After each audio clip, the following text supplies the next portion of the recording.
about landscape photography. You have to pardon the noise a bit. There's a fire near where we're located, so you can hear the fire trucks. Now, look, we have to understand the fact that basically digital images, they look better if you print them. And this means having to calibrate and profile your computer monitors regularly. Uh, and a lot of people, we must accept the fact that it's easier to get a close match between what we see on the screen and in the output if we just calibrate and profile our monitors regularly. Right now, I'm going to turn over the mic to Raymond Cruz, and he's going to talk about landscape photography. Hello. Yes. Good evening. I'm Raymond Cruz, landscape photographer. I conduct workshop under redefining vision. Okay, so before we start, uh, I'll show you a slide. Okay, so here's a slide that I took 3 years ago. If you'll notice, it's black and white, and it's a symmetrical composition. Okay, some say it's a dynamic composition. Hey, Sergio, what can you say about this photo? Is dynamic to you? Well, I like the interplay of how static the pillars are sticking out of the water versus the motion that you've captured with clouds. It's a good comparison and contrast, and it seems that you've frozen time, but at the same time, time is moving. Okay. Actually, there's a lot of misconception about dynamic landscape. Like for example, this photo. Yes, the clouds are moving, but then if you notice the composition, it's a spot-on composition. We have a question here. It's from Mark. He's asking, is this a time lapse or is it a long exposure? Like, Raymond, what is the difference between time lapse and a long exposure? Okay. Actually, a time lapse is more on video, but then if you cut a single frame or if you get a single frame from your time lapse, actually it's a photo. A time lapse is a multiple photo. When you combine it, it will yan, magiging time lapse na siya. Okay? And actually, this photo, there are two there are two uh, there are two steps na pwede mong gawin for a time lapse. Like for example, you can use a shorter exposure like 30 seconds or a long exposure. But for me, I prefer doing long exposure since my camera is mas malinis siya compared to the newer models like the 5D Mark II or 5D Mark III. If I do a long exposure, kasi some camera if you'll go beyond 100 seconds, magiging manoise na siya. Okay? Raymond, okay, we have a question here. It's from Gilbert, and he's asking about a long exposure. Like he's asking, what is the appropriate ISO for a long exposure? Is there a magic ISO setting or just something that we just keep really, really low? In landscape, since landscape, we need to use the lowest ISO. We need to use the lowest ISO. Okay? So I suggest use your lowest ISO. Like for example, if you're going to use Canon, it's ISO 100. While Nikon, some is ISO 200. Again, syempre, kailangan natin to make the exposure longer. So, if gagamit tayo ng lowest ISO, syempre yung sensor is mas sa light is mas mahina yung higop ng ilaw niya.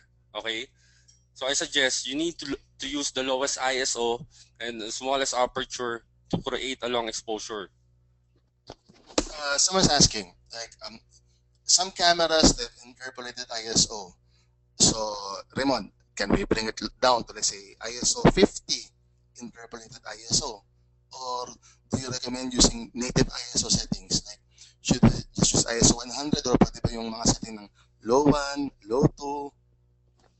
Actually, I suggest the native ISO. Like for example, in my camera, I'm using a Canon 1DS Mark III. So my native ISO is 100. I rarely use ISO 50 since actually ang ginagawa kasi if you're going to use the expansion ISO, parang ina-alter lang niya yung EV na tinatawag. Like for example, if you're going to use the aperture priority, di ba, meron siyang -1 or -2 EV. So, say actually, it's the same.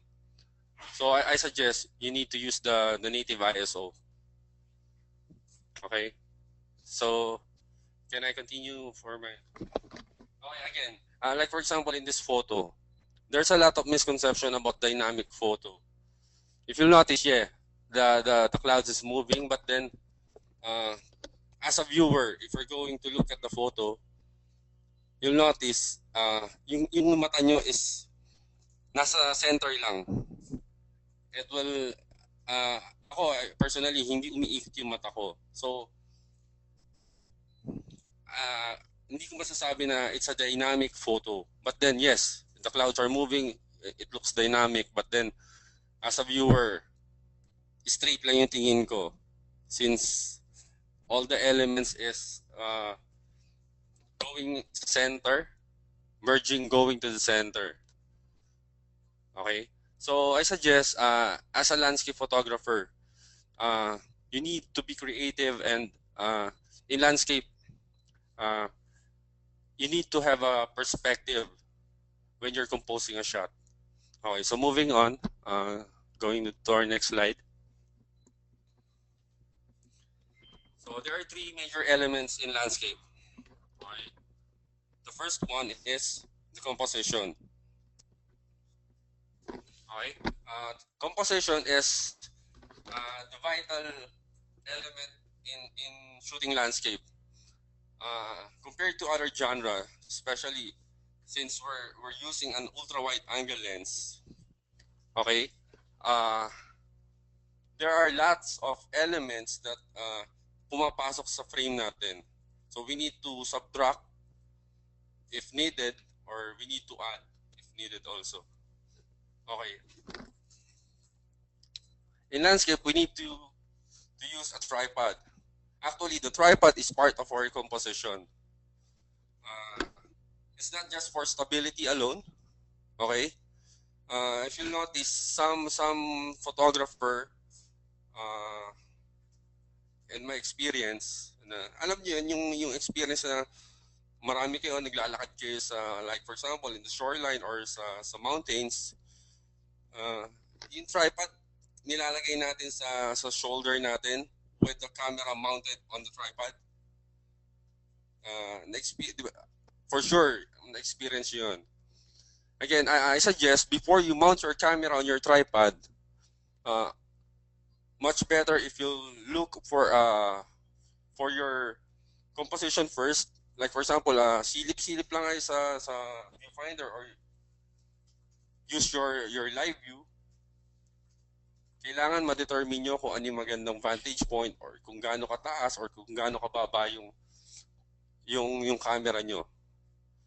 Since there are lots of elements na kailangan natin isipin sa landscape. Like for example, like the vertical lines. Vertical lines should be vertical. Hindi siya pwedeng maging mag-angle or like for example, the lighthouse. If mag-slant siya, magmumukha na siyang rocket ship. Like if you're shooting mangroves, it's the same. The mangrove should be straight or kailangan mag-convert siya going inside not going outside.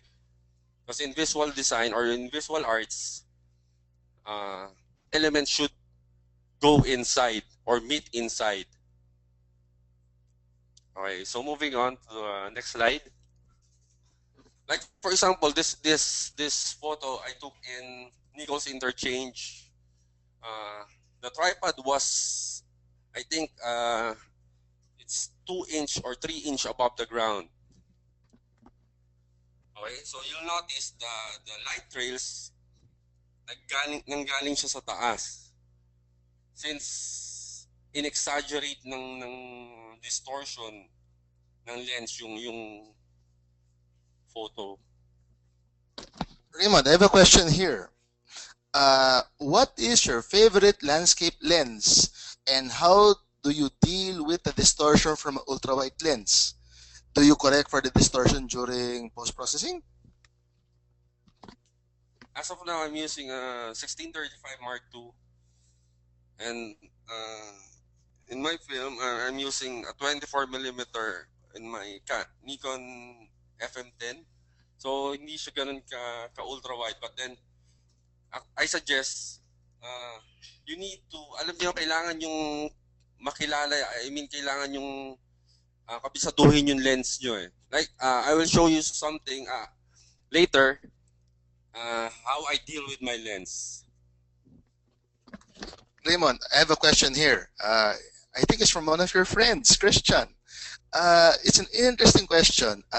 He's asking, regarding composition, is it okay for vertical lines to intersect with the horizon? Actually, it depends. Hi, Christian. Hi. Actually, it depends.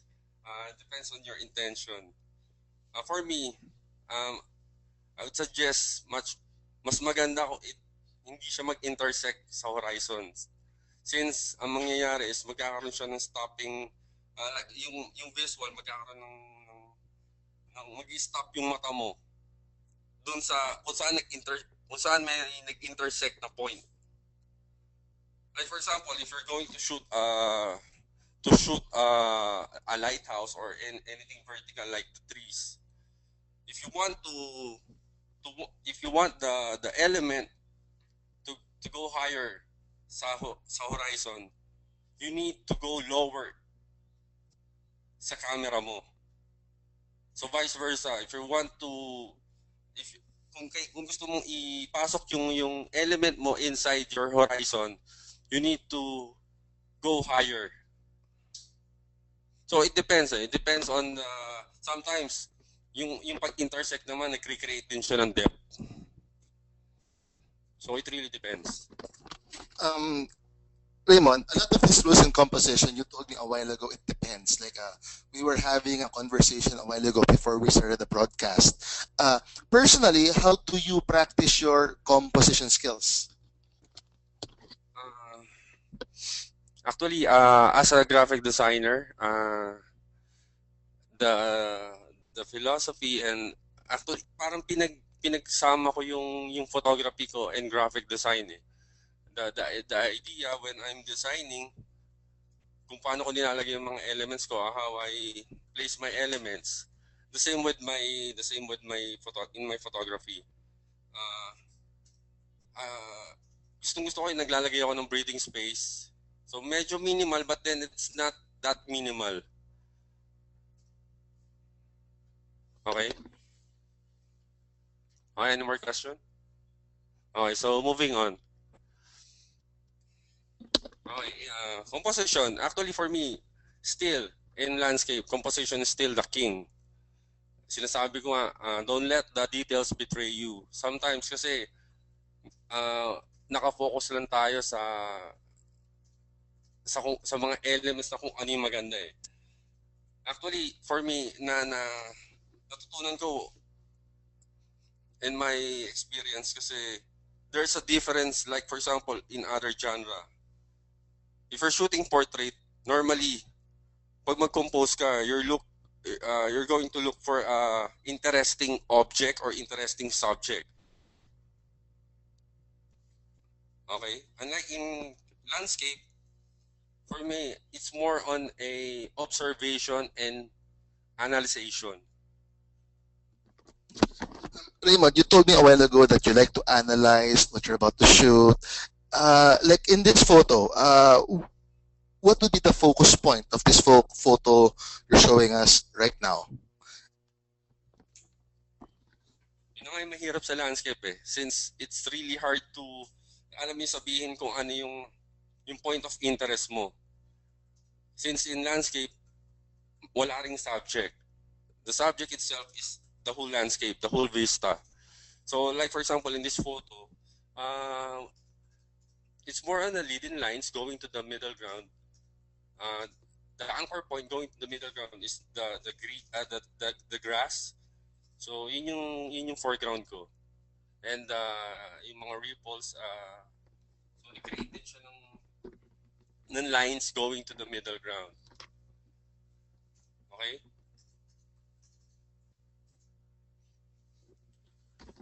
Okay, the camera grid. Actually, in graphic design, may tinatawag kaming the grid system.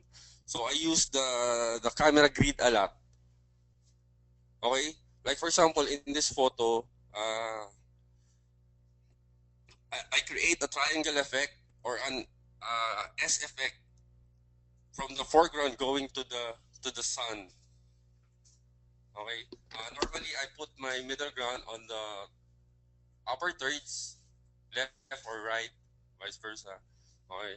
Same with my foreground. Okay, I'll show you like yung question kanina a while ago, papakita ko yung visual demonstration ko how I compose my images. 'Di ba ang tanong kanina is how I deal with distortion. Okay, for example, if I use a 1635 Mark II or a 1740 millimeter, for example, the small element here, yung mga nasa malapit sa camera. So for example, ito na lang yung foreground. Okay? Then the x-axis is our middle ground. Okay? Hanapin ko yung straight axis from the x and y axis. Okay, from there, pag nakita ko na siya, mag-create ako ng perspective. It's a 45 degrees perspective. Okay? So, balik ulit sa first slide. From the x-axis, makikita nyo nakaparallel yung x-axis sa akin. Yung element sa harap ng lens. So, it's magpaparallel siya while dun sa mga nasa side ko, of course, there's a distortion. Okay? So, mag-create ako ng 45 degrees. Okay? So, all the elements on my left side, magpaparallel siya sa lens ko. While on the right side, mag-create siya ng distortion. Na mag-circular siya na from malaki, liliit siya going dun sa center. Like for example, this one. I took this photo in Sampaloc Lake. Okay, if you'll notice, the elements on the left is parallel to my lens. While yung mga malalapit na elements sa lens ko, so nag-create siya ng distorted effect. So same with this one. If you'll notice, all the buildings on the left side is parallel sa lens. While yung mga buildings sa right side, nag-create siya nag-converge siya going to the center.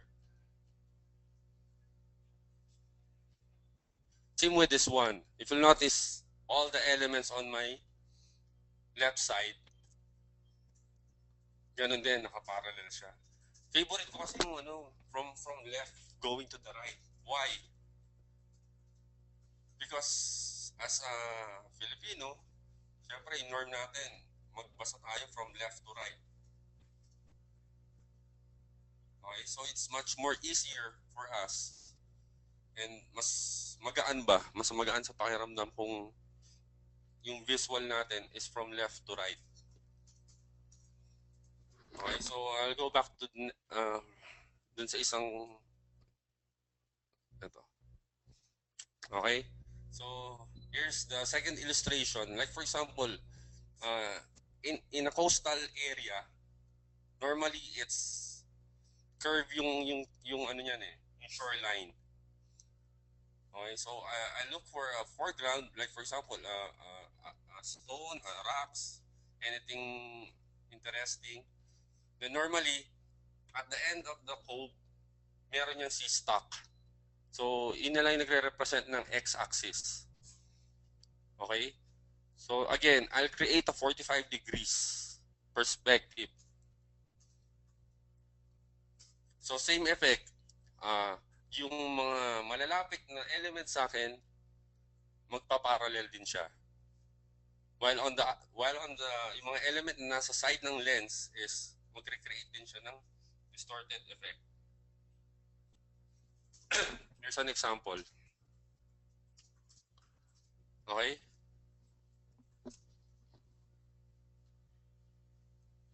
So I suggest, kailangan talaga makilala nyo yung lens nyo if you're going to shoot. If you're going to use a 24mm or a 70-200,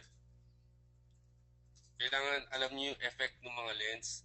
It's not just about pointing the camera and pressing the shutter. Okay? Raymond, okay, look. Okay, typically when you shoot landscape like this, there are problems that we have to overcome. Like, first problem, and a lot of people are asking it right now. How do you get the image sharp from foreground element all the way to your background element? Someone's asking, must I really rely on hyperfocal focusing distance? Actually, it depends on the situation. Again, you need to analyze and observe. For example, if your foreground is too small, of course, you need to get na mas malapit yung lens dun sa foreground. So, tendency, pag nilapitan mo yung ganong kaliit na foreground, tendency nun is mag-off focus yung middle ground. So, even if you use the hyperfocal distance, yes, makukuha mo yung minimum focusing distance. But then since you're too low, and even if i-tilt mo yung camera mo, yung depth of field mo is really it. So sometimes I use focus stacking. So I need to focus on the foreground, I need to focus on the middle ground and the background. So normally it's a three exposure. But then sometimes actually normally I use the rule of thirds, or focus 1/3 of the frame. Since I always put my foreground in the mid in the lower thirds, so doon na din ako nagfo-focus. So I use a manual focusing. Okay. Raymond, okay, look. Typically, when we shoot landscape photos, there's a huge discrepancy between a bright sky and a dark foreground, and we can compensate with using our filters. But when you meter the scene, what metering mode do you use, Raymond? Do you use evaluative? Do you use center weighted? Do you rely on spot metering? If you want to compute the dynamic range, you need to use the spot metering. Since more on, kumbaga, experience na lang eh. Eto, share ko lang, since we're shooting in a tropical country, normally, yung frequency ng light sa atin is 5 to 6 stops difference. Sobrang lakas nung araw compared to other countries or yung mga malalamig na lugar. So, actually, it's really hard to balance the dynamic range here in the Philippines or any other countries na malapit sa equator. If you notice sa mga nababasa yung books, sometimes ginagamit lang nila is 0.6 na ND-grad. While normally ako ginagamit ko is 20.9. So it's a 6 stops ND-grad. So I can just slide up and down yung filter. So if I want to maximize the 6 stops, so ilagay ko lang siya sa darkest part. So yun, normally ganun lang yung ginagawa ko. Then much better kung gamitin nyo is evaluative. But then if you want to compute the dynamic range, use the spot metering spot. Mag-meter ka, second brightest sa highlight, then sa shadows. So you can compute the stops difference between the sky and your foreground. Okay, so moving on. The next one is colors. So in our camera, there are 2 tones. The cool tones and the warm tones. So the higher the number, the warmer the tone. The lower the number, it's much more cooler. So normally, if you're going to shoot night photography, you're going to use a lower number. Like for example, it's 2,800 to 3,200.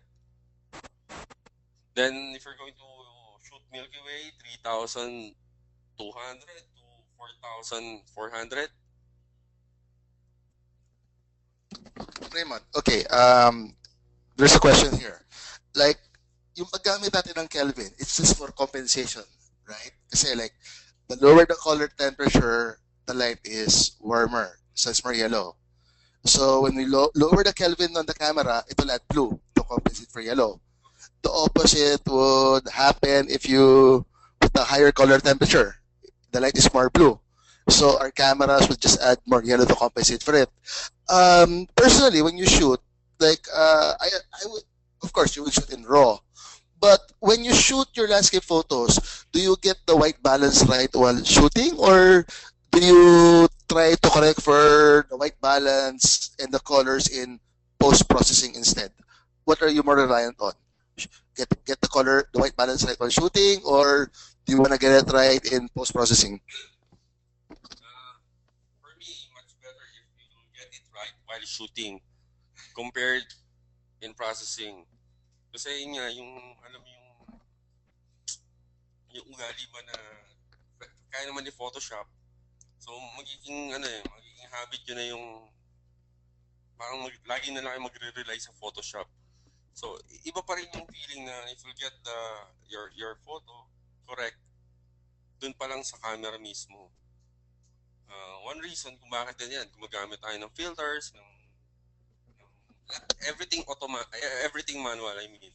So kailangan, since we're in control, we're the photographer, mas maganda kung makuha na natin lahat sa camera itself pa lang. So actually yung workflow ko starts before I press the shutter. So kailangan before mo pinutin yung camera na yan, yung composition mo, yung gagawin mo sa post-processing hanggang print, kailangan nakaplano na. Kasi yung idea na after you shoot, then pagharap mo sa computer, doon ka pala mag-iisip kung anong gagawin mo sa photo mo. It means from the start pa lang wala ka ng direction. So, I suggest, before you press the shutter, kailangan alam mo na yung gagawin mo hanggang print. Okay? So, moving on. So again, if you're using auto white balance, if you're going to use a 9-stop or 10-stop filter or the big stopper, I suggest you need to use the Kelvin. Like for example, if you're going to use the big stopper, normally it has a blue color cast. So I suggest you'll need to use the warmer temperature, like the 10,000 Kelvin. Okay, to neutralize the color cast. Okay, the third one is light. So they say that light is the main ingredients in photography. Actually, in any other genre in photography. I myself, kasi ako, uh, mas maganda rin kung nag-aral kayo or na-experience nyo kung paano mag-studio. Since shooting in studio, kayo yung nag-create ng direction ng light eh. So once you can, alam nyo yung direction, yung lakas, yung power ng light, kaya nyo i-manipulate. If you're using studio lights, okay? Since we're shooting landscape, so ang ginagamit natin is the ambient light or the natural light. So tayo yung gagalaw, tayo yung kailangan i-anticipate natin kung saan yung direction or kung gaano kalakas yung frequency ng light. So from there, yun nga, gagamit tayo ng filter. So actually, ang laki ng naitulong if naka-experience kayo na mag-shoot sa studio. Okay, so there are two kinds. The first one is the natural light, which is the sun, the moon, the stars. Okay? Then the second one is artificial light. So normally artificial light you'll see in the metro or in the city, like yung mga light posts, building lights. Ito nga an example sa yung meron siyang ilaw sa lighthouse. Again, so in this one I used yung old yung classic style na gray card style, but then ang ginamit ko rito is yung finger ko lang. Okay? Parang ano rin, parang handygrad. Tinatakpan mo yung ilaw nung lighthouse to diffuse the frequency of light going to our sensor. So yan, so parang up and down din yung finger ko. Hindi naman ganun kabilis, but then yun lang, yung alam mo yung kung gaano kalakas, matatansya mo naman kung gaano kalakas yung ilaw. So from there, alam mo yung movement ng finger mo. Ng finger ko, okay.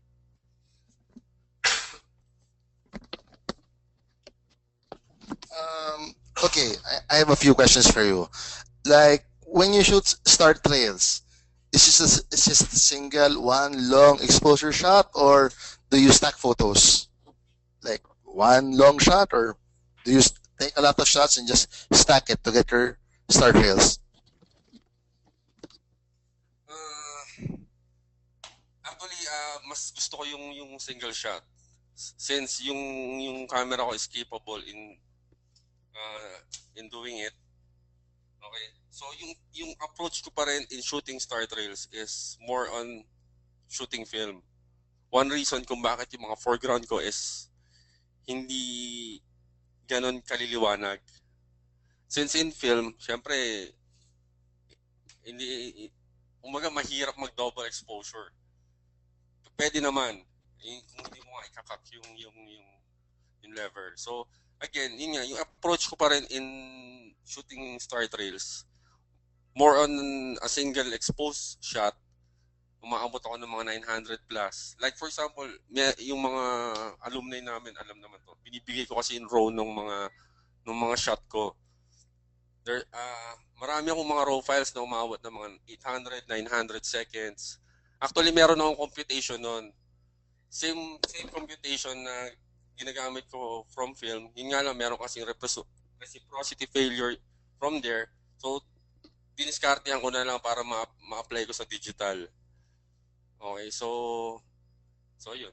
So, mas malinis nga lang pag yung mag-stacking ka. Raymond, okay, look, granted that, sige, we take a lot of photos when we shoot, right?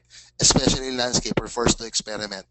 Generally for you, Raymond, how many shots, let's say you're in one location, how many shots do you take before you come up with the one money shot. Yung nakakailang shots ka before you come up with one that you're happy. Okay, so before ako mag-start, like yung before pa mag-sunset, hanap lang ako ng composition ko.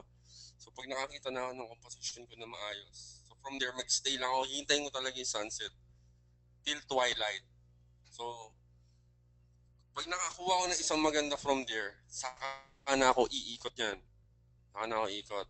Then pagdating ng twilight, meron ako isang last shot na kinocompute ko siya. Meron akong computation na kailangan tama siya since magno-noise reduction on ako. So pag mali siya, so like for example, yung isa kong kuha sa Mayon, it's my last shot na siguro mga 5 minutes, parang ganun. Nag-lowbat lang kasi kinulang pa ako ng mga 2 minutes nun eh. So ayun, ako I suggest kuha muna kayo ng isang maganda or yung as in talagang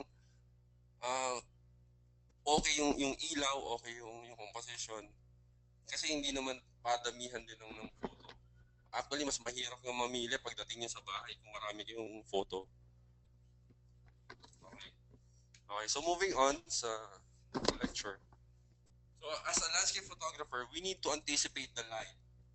So we need to deal with the light and anticipate the transition from dark to bright tones. Like for example, the hardest part in shooting landscape is sunrise. Since you'll start with the pitch black environment, so mahirap makita yung mga elements. So I suggest before heading on to a sunrise shoot, mag-ocular muna kayo before a day. Or tingnan nyo muna na kung ano yung picture nyo ng iPhone nyo or kung anong any camera na pwede nyo pag-aralan sa gabi. So from pagdating ng umaga, hanapin nyo lang yung inocular nyo. So yun. Right now you're talking about this shooting sunset. A persistent question people like to ask during landscape talks. What is the best time to shoot a landscape? Like for me, I tell them, well, it depends where you are in the world. Like I could be here. Why would I shoot at sunrise if it looks better at sunset and vice versa? Do you feel the same way? That there is no proper time, but it all depends on where you are and your vision? Actually, it really depends on our vision. Of course, if you're going to shoot black and white, so mas maganda rin ma-contrast. So depends eh. So if you're going to shoot colored, so mas maganda rin twilight or sunset, sunrise. And one reason bakit tayo pag nagsushoot tayo ng sunset or sunrise, dun tayo sa kung saan lumulubog or umaangat yung araw. Since after the sun hits the horizon or hanggang sa bumaba na siya, meron pa rin siyang glow. So you can shoot even after the sun, yung umaga wala na o nakalubog na. So yun. So it really depends. Raymond, a while ago, someone asked the question, how can you get the colors right in post-processing if your monitor is not calibrated? And I replied a while ago that it's impossible because the monitor is our preview. If your preview is inaccurate, then what you're doing is also inaccurate. So like right now, I would just like to ask everyone attending, what do they use to calibrate and profile their monitors? Like, are they using a Spider 2, 3, or 4? I'm just gonna launch a poll just to find out.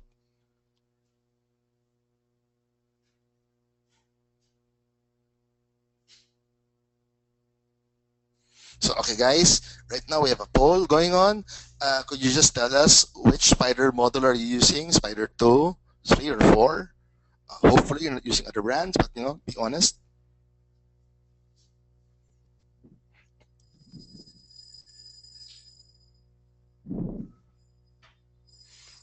Hey, that's great. I see a lot of people, they still use a Spider 2.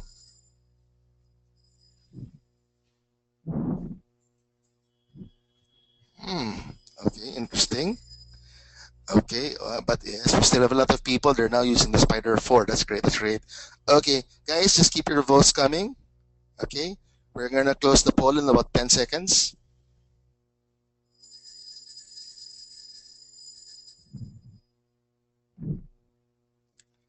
And let me close the poll now.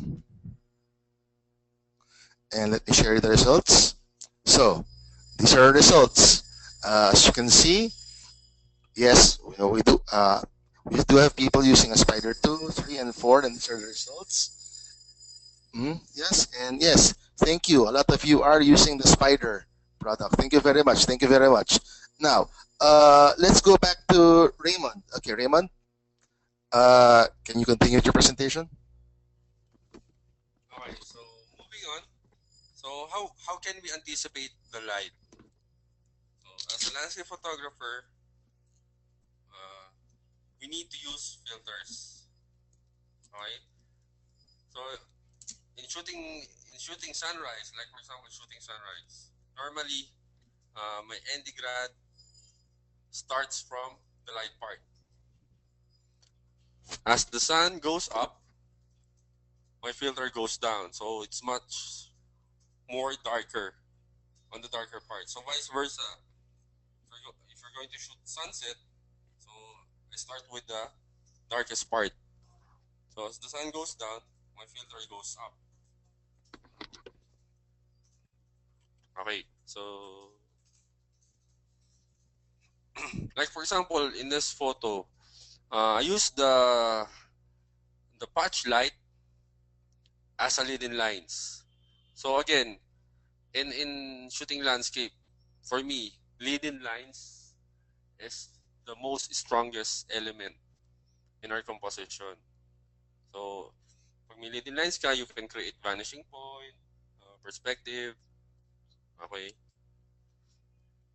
So learn how to use your eyes and understand the light. Okay. As I discussed a while ago, yun nga, kung nag-shoot kayo sa studio, of course, you need to, kailangan makabisado nyo yung direction ng ilaw since you'll be the one to position all the lights or the studio lights. Raymond, okay, we have a persistent question. It's being asked by a lot of people, so I have to ask it to you right now. What is the difference of shooting a sunrise versus a sunset? I just have to ask it to you because a lot of people are asking it right now. Actually, if you're going to shoot sunset or sunrise kasi pinakamahirap is to wake up. Di ba? So, pinakamahirap gumising. So, pinakamahirap din talaga ang sunrise. Since, actually, in twilight niya is sandali lang compared to sunset.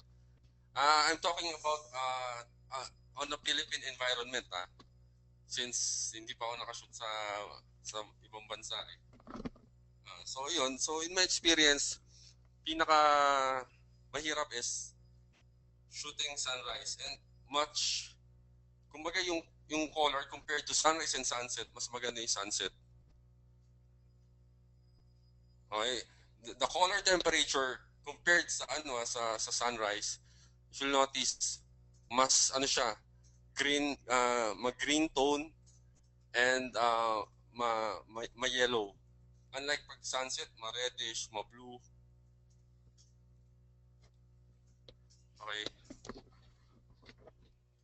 Okay, Raymond. Sunrise, sunset. Okay, the light would change very quickly, right? So how do you let's say for sunset, how do you compensate for the disappearing light? Like, you're shooting it now, then you get less and less light. Like, how do you compensate for that while shooting? How do you compensate for exposure? So first, I use any ground filters with the 10 stop filter. Like for example, at 4 p.m. So yun yung gamit ko na filters. As the sun goes down, like for example, mga 5 p.m., mga 5 p.m., yung big stopper, so papalitan ko na siya ng 6 stops. So, hanggang sa wala na yung araw, twilight na lang, ang matitira na lang is dalawang ND grad. So, normally, ganun lang yung setup ko. Sa akin kasi mas simple yung setup, mas madali for me. Kasi mahirap mag-mini-mini mo pagdating sa shoot, namimili ka ng mga filter sa sobrang dami. Unlike pag simple lang yung gamit mo, pag nandiyan na yung sunset or yung sunrise, hindi ka matataranta. Raymond, besides, you just talk about filters right now. If you could only use two filters, just two filters, nothing else, what two filters would you say you would always need to create your work in landscape?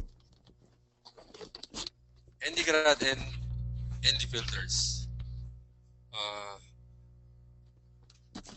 Specifically, like ND grad, what a hard, a soft, point 0.9, point 0.6, same thing for the ND. ND grad, 0.9 stops. Actually, dalawang 0.9 stops. Normally, yun ang gamit ko. So, it's a 6-stop equivalent. Then, for ND, it's a 6-stop filters. So, in between lang. Mahirap din kung sobrang tagal na exposure mo. Kung 10 stop, lalo especially sunset. Nag-elongate kasi yung sun, yung shape na sun. Now, Raymond, okay, normally when we shoot landscapes, okay, we might use a long exposure. So, we're using a tripod. Is it really necessary to use mirror lockup when you shoot a landscape, even if you have, let's say, a remote trigger or a cable release?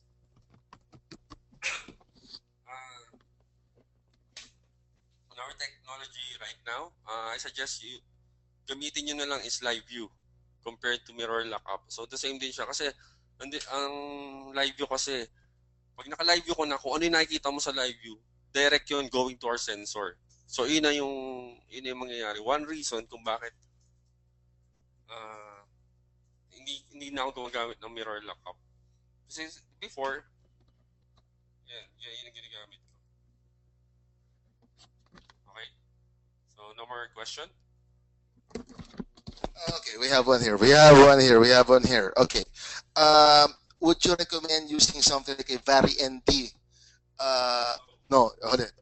Okay, you don't recommend using a Vari ND or what someone will refer to as multi-step filter. Why don't you recommend a Vari ND?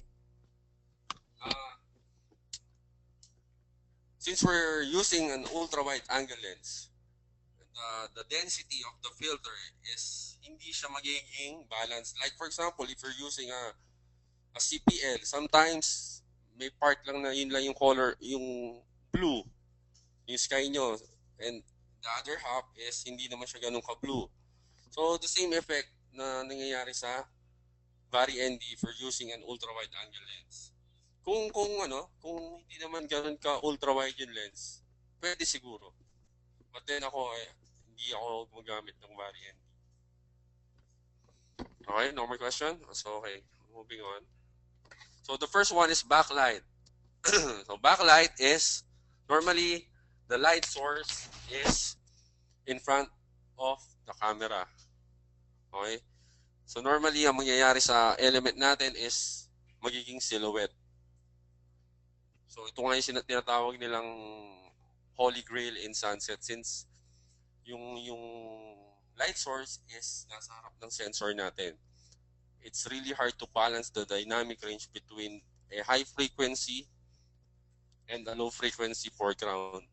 Okay, so one reason gumagamit tayo ng filters to balance the dynamic range. Okay, the second one is side light. So the side light, again, ito yung nag-create ng 3D effect in our photo since one side has a shadow and the other side has a highlight. Ito nga yung pinakamadali. So, the last one is the front light. So, the front light is, the light source is in our back. Okay, so just be careful yung shadows ng tripod or nung tayo mismo, nung photographer. Okay? So here's the exposure triangle. So in shooting landscape, okay, so meron tayong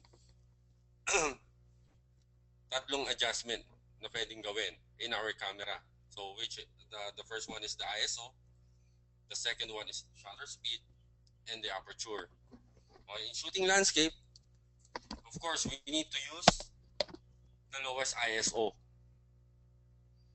Okay, and the smallest aperture. Like for example, in if you're going to use a crop body, I suggest f8 to f11.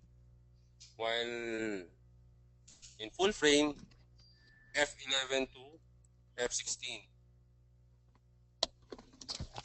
Raymond, obviously, when you lower your ISO and use a small opening, you would get a longer exposure time, right? And we all know for a fact, sometimes when we use very long exposures, our images would tend to have more noise. How do you recommend we minimize the noise? Should we do it in post processing, or should we turn on noise reduction in our cameras? You need to buy a Canon 1DX or 1DX Mark III. Okay, just joking. Actually, in my experience, I also have a 5D Mark II and the ES1DS Mark III. If I use the 5D Mark II, if I expose more than 100 seconds, I need to turn on the noise reduction. But then, in if I use the 1DS Mark III, even 500 or 800 seconds, sobrang linis niya. Sobrang linis nung wala siyang grain. Kasi yung sa 5D Mark II kasi napapansin ko, if actually nakagamit din ako ng 5D Mark III in Batanes, meron siyang dust and scratches. Pag umabot ka ng, pag lumagpas ka ng mga 100 seconds and above, so yun nga, kailangan gumamit ka ng noise reduction on if you're going to expose more than 100 seconds. Ako, favorite ko kasi, gusto ko kasi lagpas ako ng 40 seconds and above eh. Para talaga yung water, uh, talagang parang mirror type. Kasi before, I used to shoot yung magugulong scene, yung nagwawala yung mga alon. But then, parang napansin ko if you're going to uh, print it and hang it in your wall, parang ang gulo-gulo ng mundo mo. Parang hindi peaceful eh. Wala siyang mood. Parang laging nagagalit yung yung scene. If you're going to pass it sa mga magazine, since it's technically kasi technically appealing kasi kung nakikita mo na-capture niya yung mga emotion ng water or ng waves. Raymond, I have to ask you something. Do you feel personal fulfillment when you print your photos? Yes, of course. Right now I'm curious as to how many people actually print their photos. Like, has anyone here ever tried to print a photo book and it's a compilation of all of their best shots? I just want to ask the question.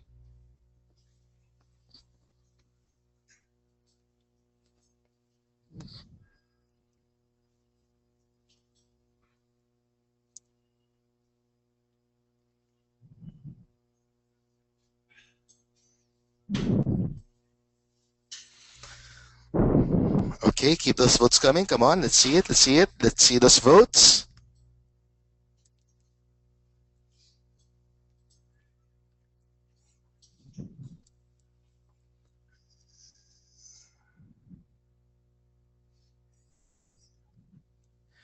Okay, I'm gonna close the poll in about 10 seconds. So vote now if you're gonna vote.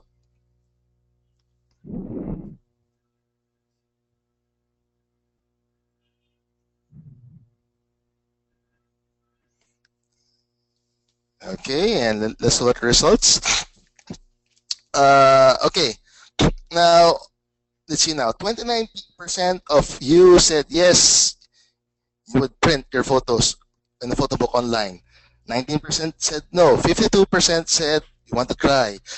For those who said no and you want to try, I honestly feel that yes, you would have to print your photos to get the best out of your digital images. Let me turn you over back now to Raymond. Okay, here we go.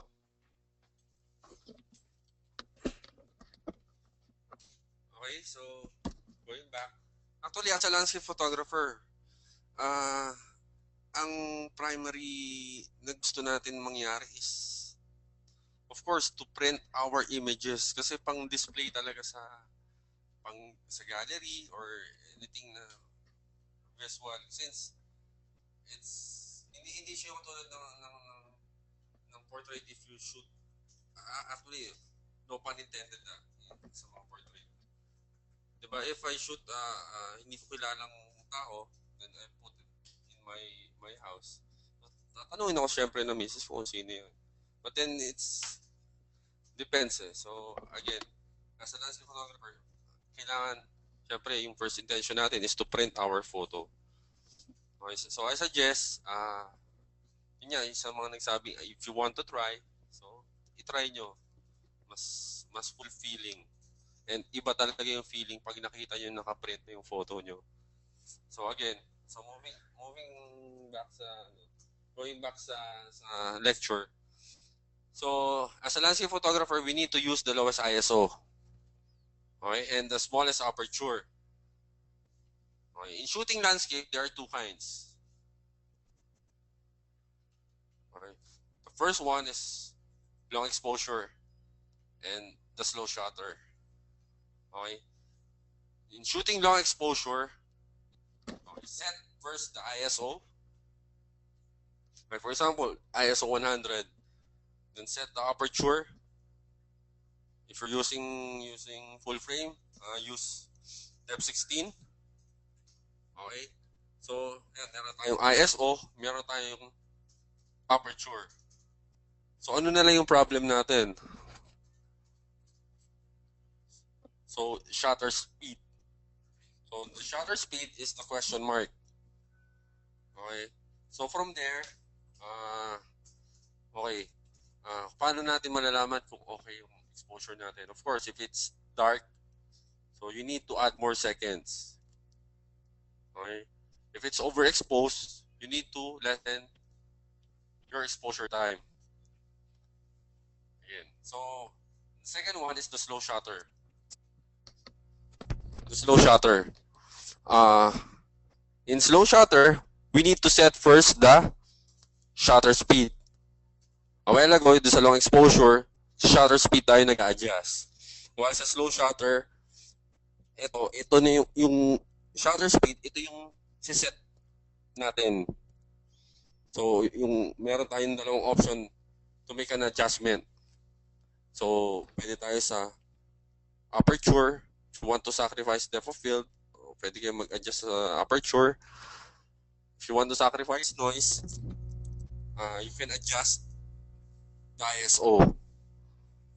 Okay, so ano lang, parang nagtitimpla lang kayo ng kape. Kung masyado matamis, ganyan, dagdag kayo ng tubig. Dagdag kayo ng pumapait, dagdag kayo ng asukal. So, the same with exposure triangle. So, it really depends kung ano yung gusto nyong unahing i-adjust. Like for me, ang pinakauli kong ina-adjust is the ISO. Mag-adjust muna ako. For example, if I shoot, wala na akong choice sa long exposure ko, sa shutter speed ko. Like for example, yung shutter speed ko is 900 seconds. 900 seconds while my ISO is 200. Then yung aperture ko is f11. So hindi ako mag-a-adjust sa ISO. Mag-adjust ako sa aperture. For example, one stop. So from f11 punta ako ng f8. Okay? So importante rin kabisuduhin niyo yung stops para pag yung nagko-compute kayo, makikita niyo naman yung exposure niyo kung under or overexposed. So from there, kung mag-adjust kayo ng one stop or two stop, So, kung kabisado niyo yung ISO tsaka aperture stops.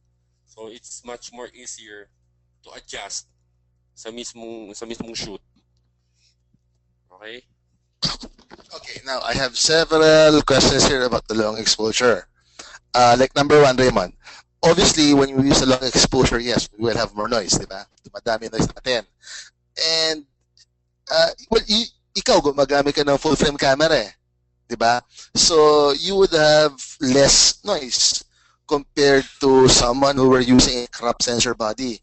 Would you advise someone with a crop sensor to upgrade to another crop sensor body if kunya full frame na tayo? How do you feel about that?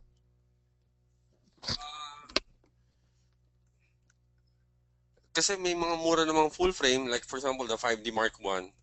Ako, personally, mas gusto ko yung 5D Mark I since mas malinis siya compared to the newer models. If you're into long exposure, but then kung yun nga, kung ayaw nyo naman mag-upgrade, I suggest sa mga last shot nyo, kailangan nyo mag noise reduction on. Hindi lang naman ako nagno-noise reduction pag nandyan yung pag nagsiset or nagsiset yung araw. Since yun nga, yung tinatawag na game na we're chasing the light. Diba? Kasi bumababa at umaakyat yung araw. So, yun naman eh. So, pag nag-noise reduction nun ka, since ang mangyayari, madodoble yung oras natin. So, ang daming masasayang na moment. Okay, we have to backtrack. Total naman, right now, we are talking about long exposure. Like when you do focus stacking, do you use a long exposure for all of the shots? Kunyari yung first shot mo, long exposure, does it follow na rin na yung mid-ground, background, long exposure na rin yan. Kung di long exposure mo yung foreground. Kailangan pare-parehas yung exposure. Kailangan pare-parehas yung data mismo nung photos. Kasi pag nag-stacking ka, so kailangan, ang inaayos lang naman ng Photoshop doon is yung mismong sharpening. Yung focus niya. Not, hindi yung exposure. Iba siya sa tinatawag na HDR. Okay? So, ito, balik tayo sa lecture. So, this photo, itong sinabi ko kanina, this is my last shot in my own. So, it's a long exposure na kinulang ako ng 2 minutes based on my computation. Okay? So, again, if you're going to shoot a long exposure, set the lowest ISO first and set your aperture to its smallest opening.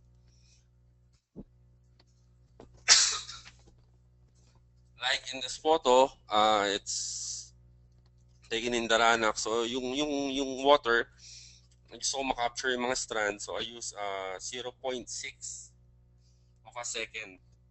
So it really depends. Itong isa, yung on my right side, it's a 2-second exposure. It really depends on the volume of the water.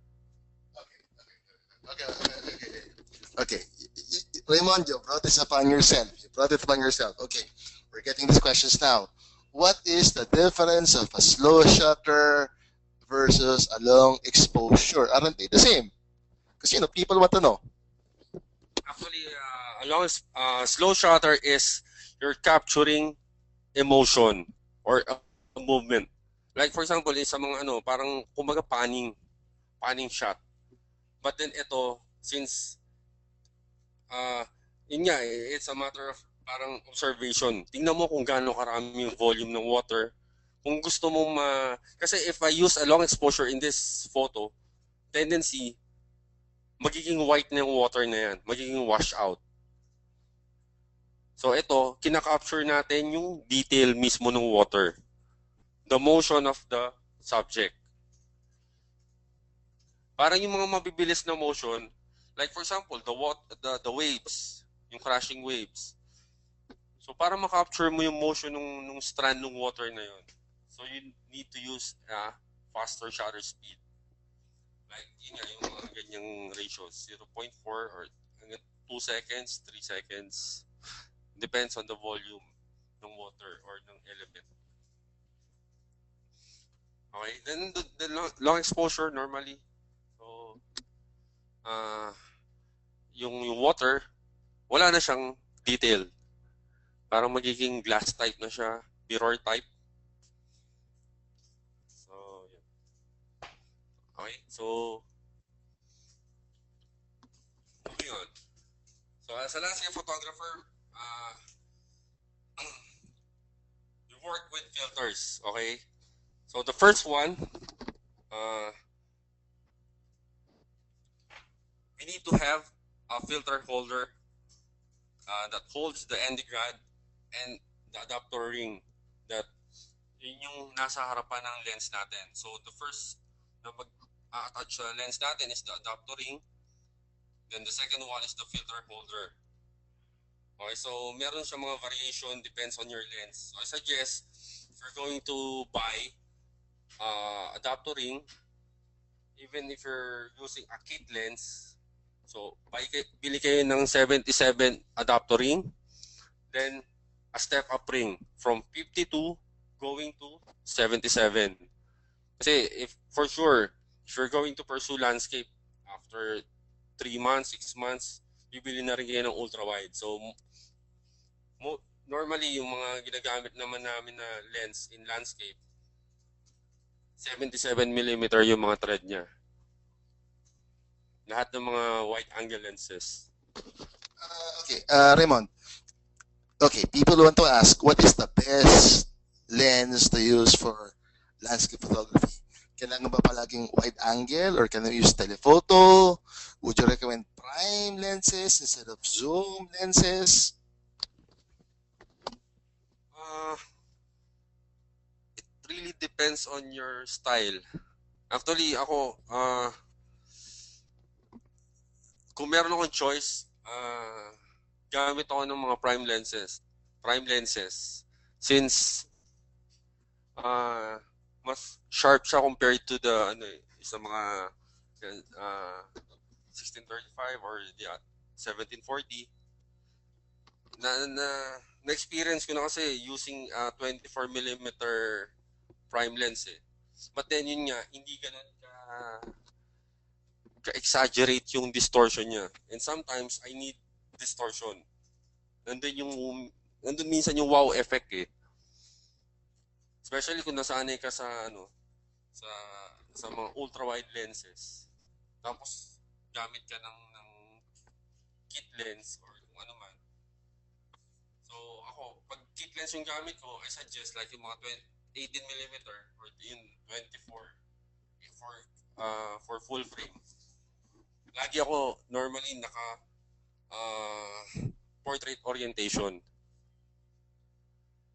So for full frame, normally 24mm ang kit, then the crop sensor 18mm.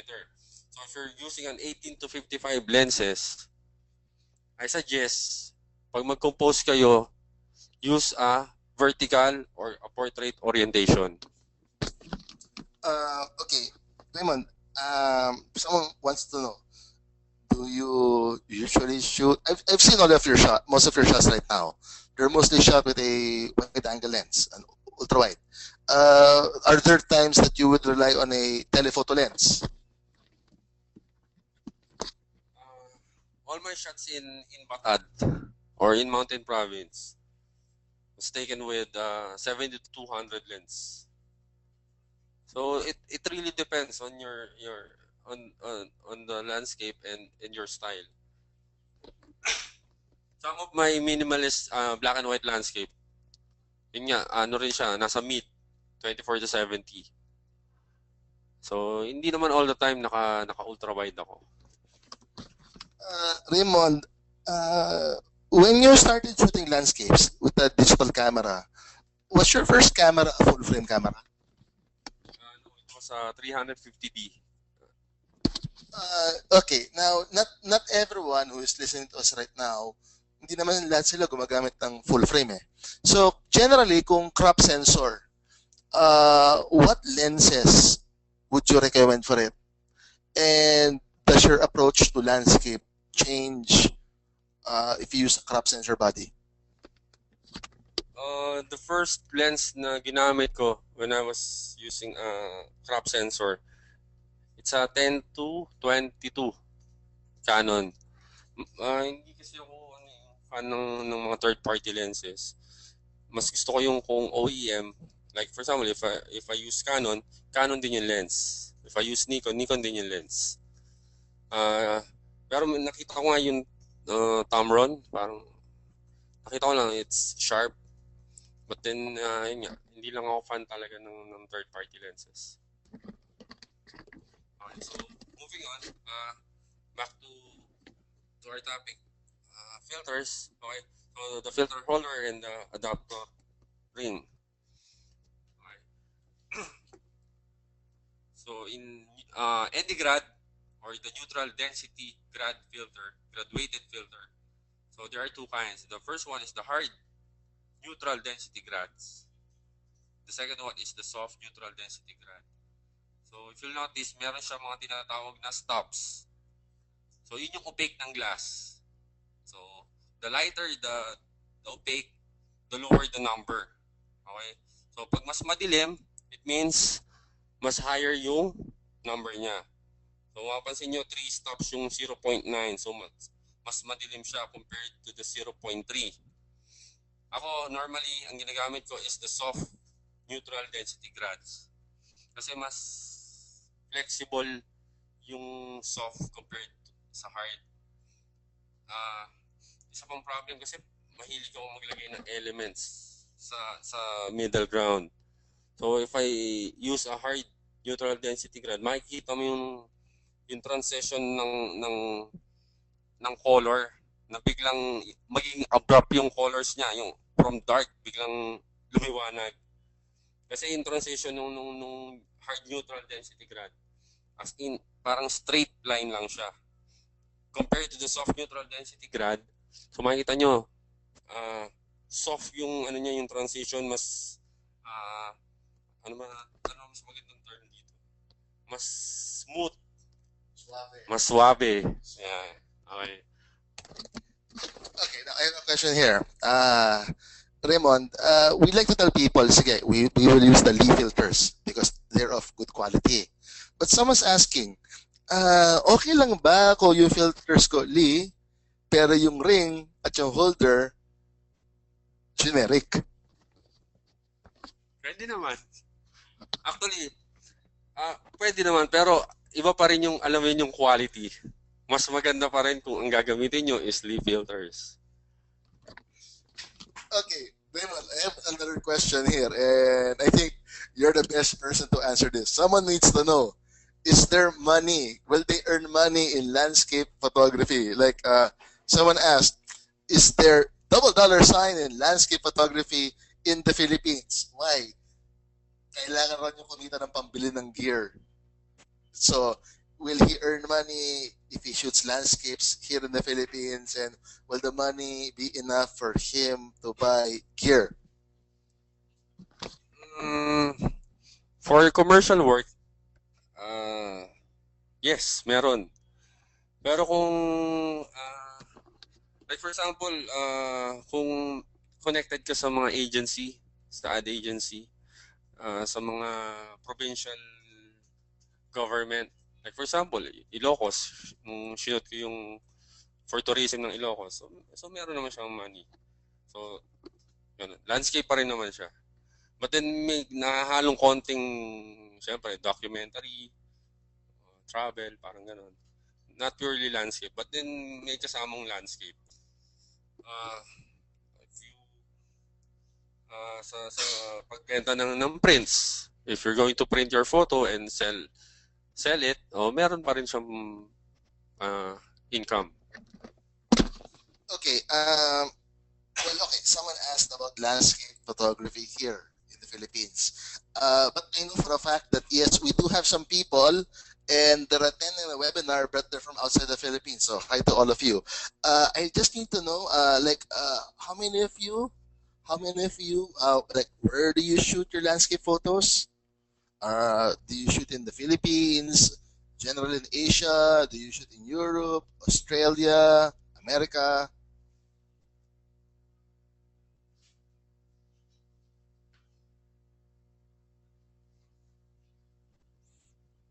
Hey, this looks good. I think we have an international audience. Okay, keep those votes coming. I'm gonna shut off the poll in about 10 seconds.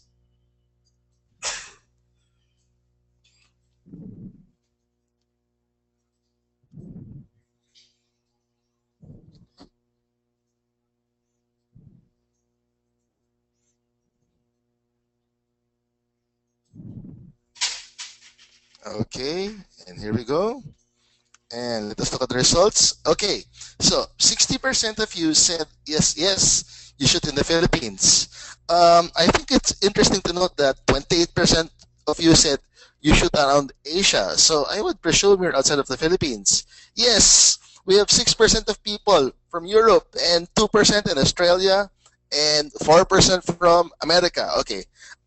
Okay, that's good, guys. That's good. Okay, let me give you back to Raymond over here.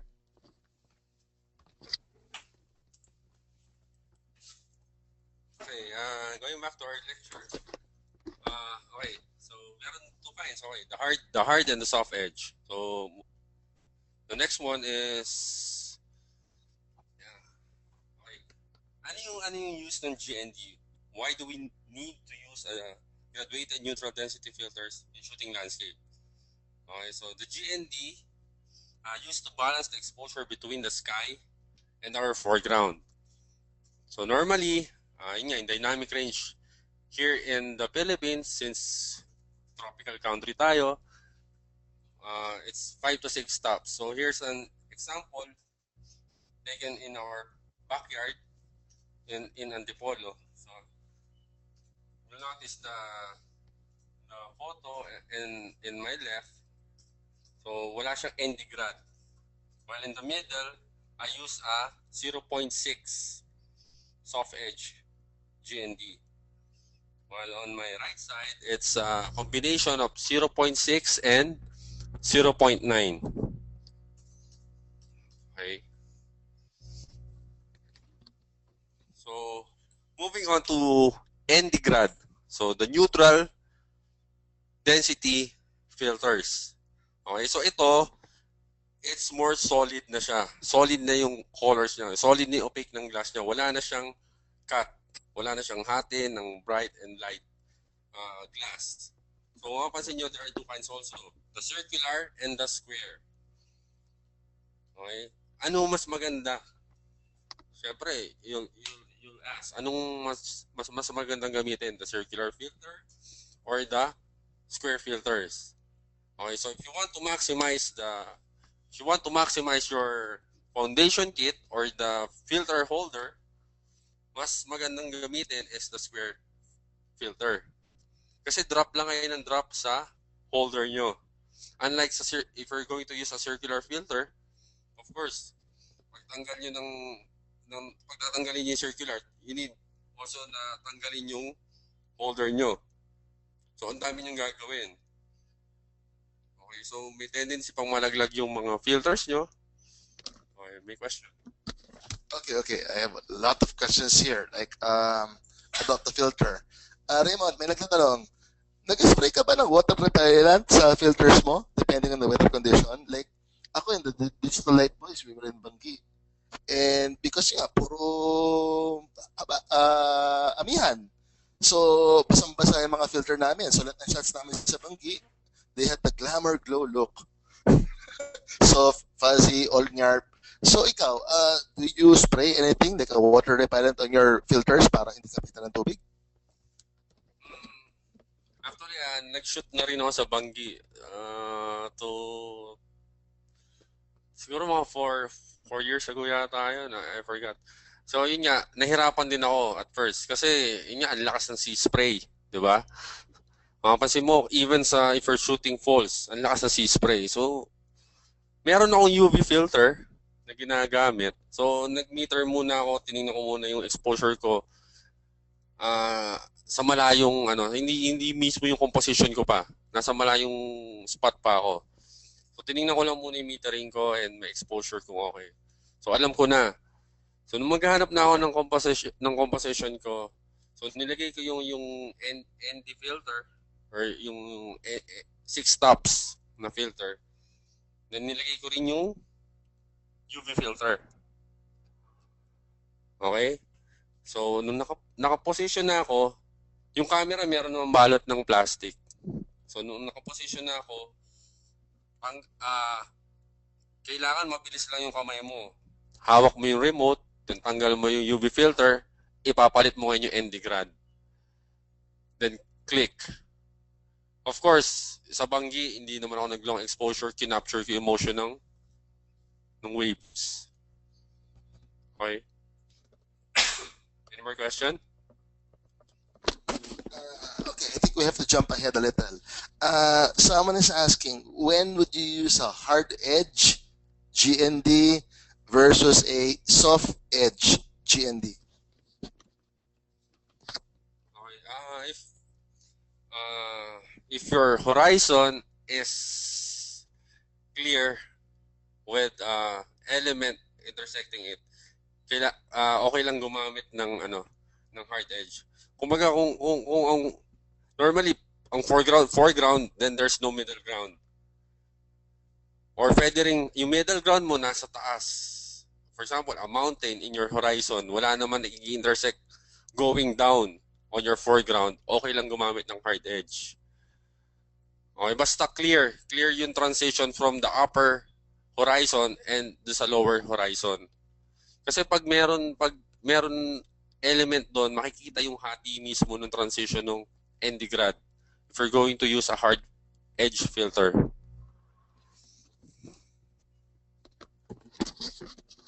Okay, Raymond. Okay, I have a good question here. Okay, this is when things go wrong. Like, any tips on shooting on foggy days or nights? Like, di ba minsan babiyahe ka, and nandun ka na, and you want to shoot. Masama panahon. Pero hindi ka makakabalik na ibang araw. You cannot come back to shoot on a different day. So, any tips for that? Like, how will I shoot now if the situation is not favorable and I don't have the opportunity to go back to the same spot on a different day? One reason we use an application in iPhone or in Android, it's a weather application. Okay, so sinasabi naman kung talagang favorable yung weather. If not, syempre of course, kung 99% yung rain. So, bakit pa ako tutuloy? So again, yun. Kailangan, as a landscape photographer, kailangan weatherman din tayo. Weather forecaster din tayo. So it's not just about having a creative mind, then going outside and shooting the landscape. Okay, so yun. Kailangan, we need to have a plan and yun yung mga gamit tayo ng apps. Okay, I have more questions about the filters. Raymond, how do you feel about the other brands of filters? Like, kunwari, what about format, yung high-tech? Have you ever used it? How do you feel about it? Like, we both use Lee. But how do you feel about the other brands? Actually, the first filter that I used when I was starting is yung high-tech. Kasi yung high-tech, ang nagpapadala rito nun is si Richard Larios. So Richard Larios was my biggest influence in landscape photography. So he was the first one also to introduce landscape for me. So actually nung nakita ko yung mga photos niya online, so doon ako napursiging mag-shoot ng landscape. So nagpunta rin ako sa bahay niya, talk to him, and yun nga, nagbebenta siya ng filters. So binigyan niya ako ng actually binentahan niya ako ng high-tech ND grad. So yun yung first na filters ko. Then binigyan din niya ako ng free na film, which is ASA 50 Fuji. So yun din yung naging opening ko to shoot film. So, yun. Any brand naman, kaya, pero mas maganda kasi kung neutral na yung filters, para wala ka nang gagawin masyado sa Photoshop. Iba pa rin kasi yung makita mo yung photo mo na maayos sa camera pa lang. Other brands, hindi pa ako nakagamit. Ang nagamit ko lang is format na high-tech, then yung lina talaga. Raymond, do you shoot infrared, and what are the filters you would use for infrared shots? Hindi ako nag-shoot ng infrared. Meron akong ano pala, 720 nm, but ginagawa ko siyang black and white. Pero ngayon, tumigil na rin ako, nagagalit na yung misis ko kasi nangingitim na ako. Actually, 2 years ago na yun, tumigil ako. So, again, ayun, parang hindi ako nag-shoot ng IR. Black and white, yun, okay lang. But then ngayon, ang ginagamit nila for black and white is the big stopper. Any more question? Okay, this is all weather related. Lahat naman to, weather lang eh. Okay, like for example, how do you cope with humidity that would cause moisture in your lenses or filters, especially at high altitude like sa bundok? Actually, hindi pa ako nakapag-shoot talaga sa mga high altitude places. But then, especially kung galing yung camera ko sa aircon, para to cope up with the temperature. Ayan. So, okay, Raymond, pag let's say pag bad weather naman, it's inclement weather. Umuulan, di ba? How do you cope with it?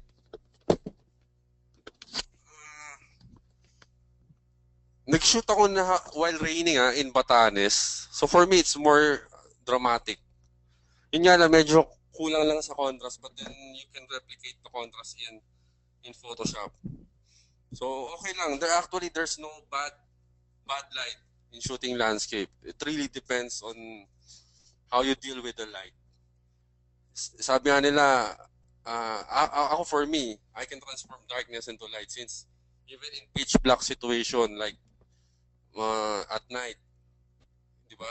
Yung picture natin parang nagiging umaga. Okay, 2 more questions. We just gotta continue with your talk. Okay, question number 1. Is there any chance that you will do a workshop down in Zamboanga City? Actually, meron na before dapat meron na kay Christian Paulo dapat siya yung mag-organize, pero hindi nga natuloy kasi nagkaroon ng gera. So hindi na namin din na push. But then okay lang. Okay, second question before we continue with your lecture. Raymond, I think this question is really meant for you. Para sa'yo to eh. When shooting black and white photos, do you shoot in black and white or do you convert it to black and white in post-processing? I shoot in black and white. Ginagamit ko na yung settings in camera to monochrome para I can visualize after my exposure ko ano yung gagawin ko sa post-processing. So again, yun nga, yung workflow ko starts before I press the shutter. Tingnan ko after my exposure, check ko kung ano yung kailangan na changes para pagdating sa post-processing, alam ko yung gagawin ko. Okay, so moving on to our lecture. Again, so there are 2 kinds again, the circular and the square filters. So for me, I suggest use kung gusto niyo ma-maximize yung holder nyo, use the square filters.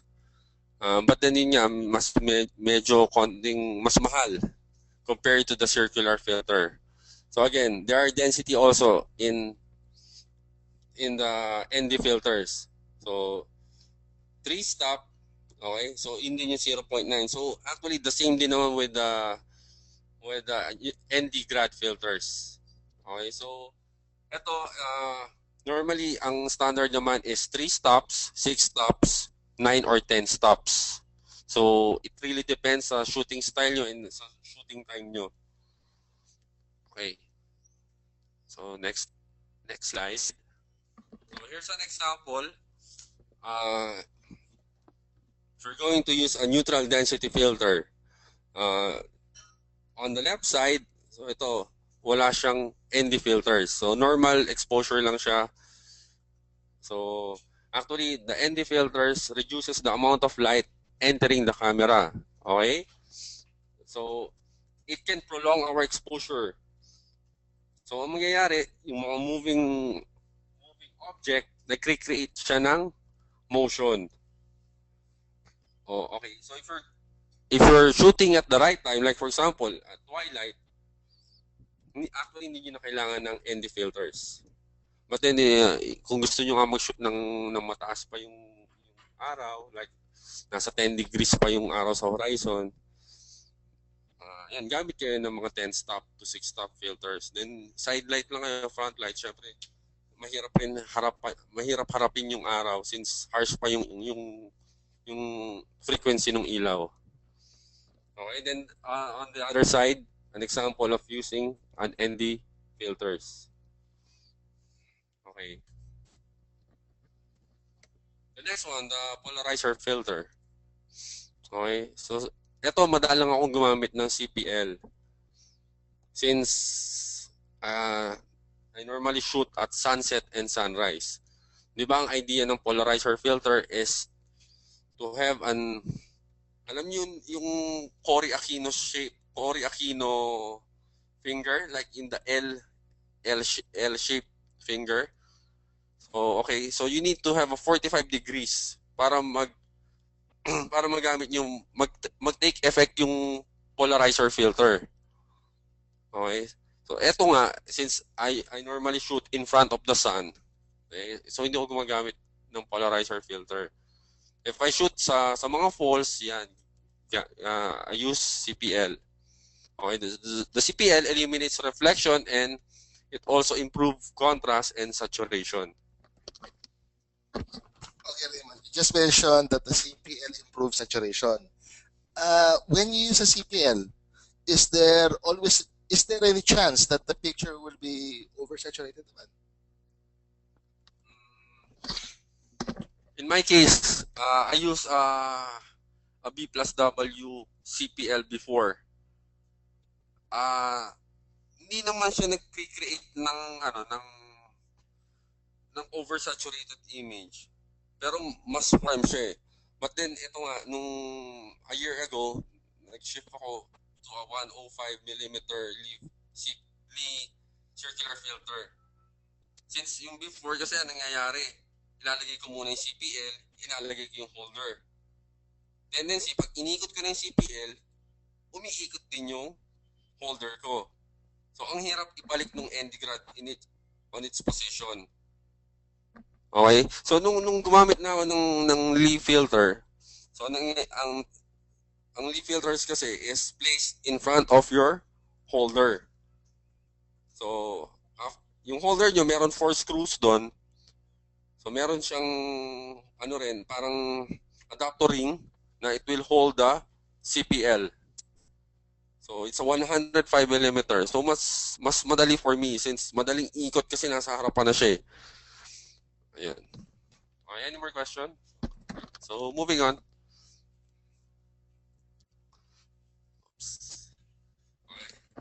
The next one is the cable release or the shutter release cable. So there are two kinds. The first one is the intervalometer, wherein ito yung ginagamit sa mga time-lapse. There are 4 functions. The delay, the long exposure, the interval, and the number of shots. So yung isa naman is the basic remote cable. Ito, normally laging dalawa yung gamit ko. Kapag talagang hindi controlled environment, like malalakas yung alon, ang ginagamit ko lang is the basic remote. Kahit mabasa siya, since wala siyang PVC board or battery operated, kahit mabasa siya, parang okay lang. Unlike dun sa intervalometer, Normally, ito ginagamit ko for shooting nightscape or star trails. So, yun. Okay.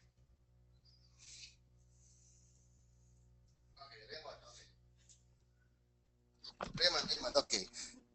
Questions that you must answer. Okay, we have to backtrack. A while ago, you talked about distortion. That yes, you like to introduce distortion in some of your shots. Up to what focal lengths? Like how? What's the shortest focal length you will go before distortion starts to occur? Before I shoot using a fish eye. So, dati gusto ko pa yung distortion. But then, natuto na nga ako na, especially if you're going to shoot architectural or lots of vertical lines, hindi rin appealing talaga yung sobrang distorted yung elements. Like, for now, since landscape naman, or natural landscape, yung like for example, the trees, the rocks, hindi naman mapapansin yung distortion doon eh. So ngayon, I normally shoot at 16mm or 17mm. But sometimes, if I need to, yung magbawas ako ng elements, I shoot, I use a 70-200 lens. It really depends sa sa situation and sa landscape. Okay, another question. Okay, this goes back, Raymond, nung Star Trails. Would you recommend large print for stock photos in digital images? Like, would large prints be better for Star Trails? Yes, especially, actually, yung computation ko lang naman before is kung paano kayo makapag-derive sa kung bakit ginagamit ng mga photographer yung 2.8, the 25 seconds, and the high ISO.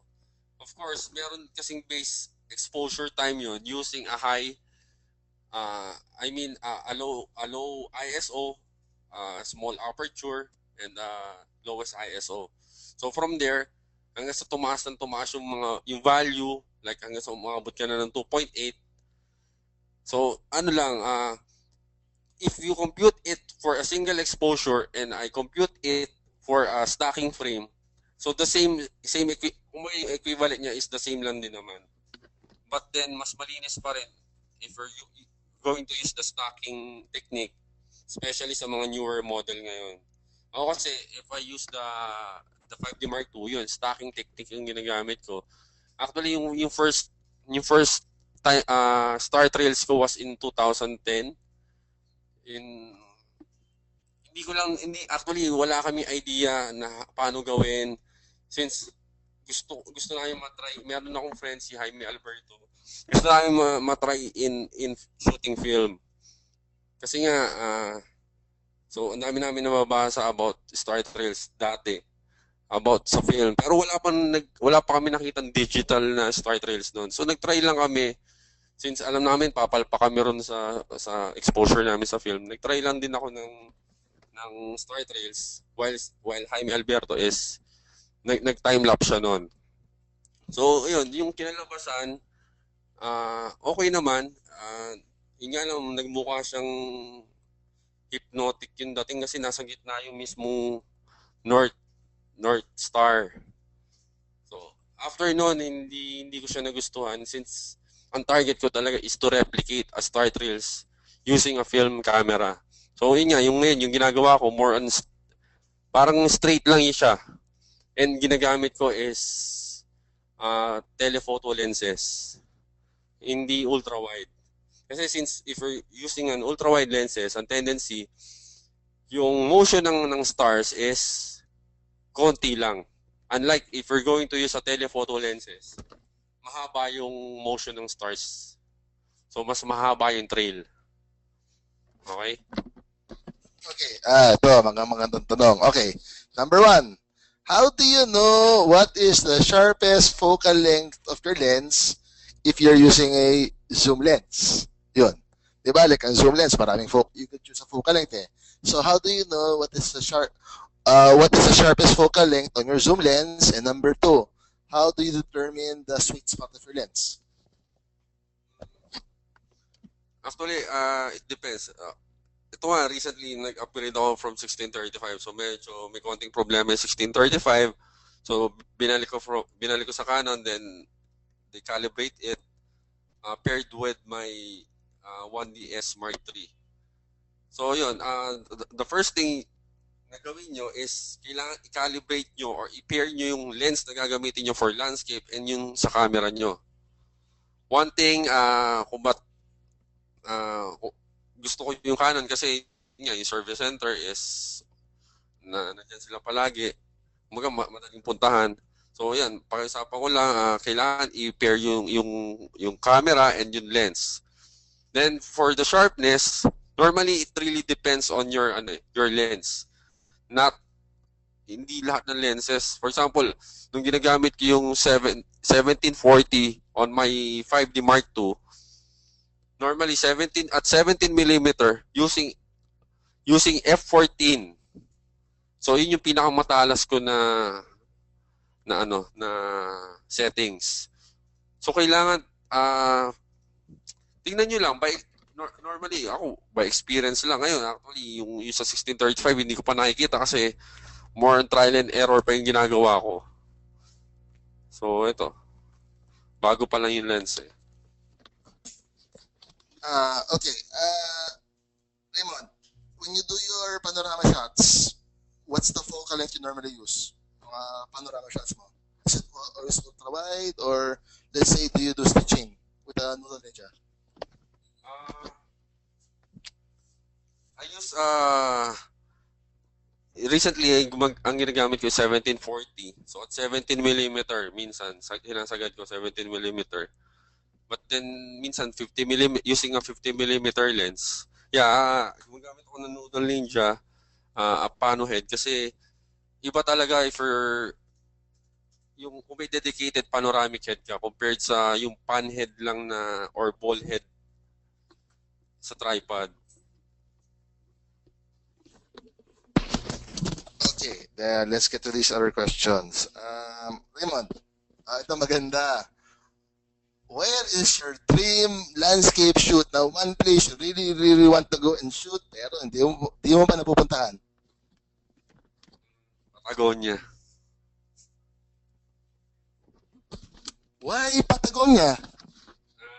Nakita ko lang sa libro, maganda. Joke lang. Actually, I'm planning to go there, but then hindi ko alam kung kailan or ano. Actually, New Zealand, yun nga, hindi ko alam. Okay, let's get to the other questions. Ito maganda. Okay, 2 questions about printing. When you print your photos, what size do you normally print it? 36 by 24. Bakit? 3:2 ratio, so sinusunod ko lang din yung ratio. But for black and white, 10 by 10, 12 by 12. Okay, then another question. Ito maganda.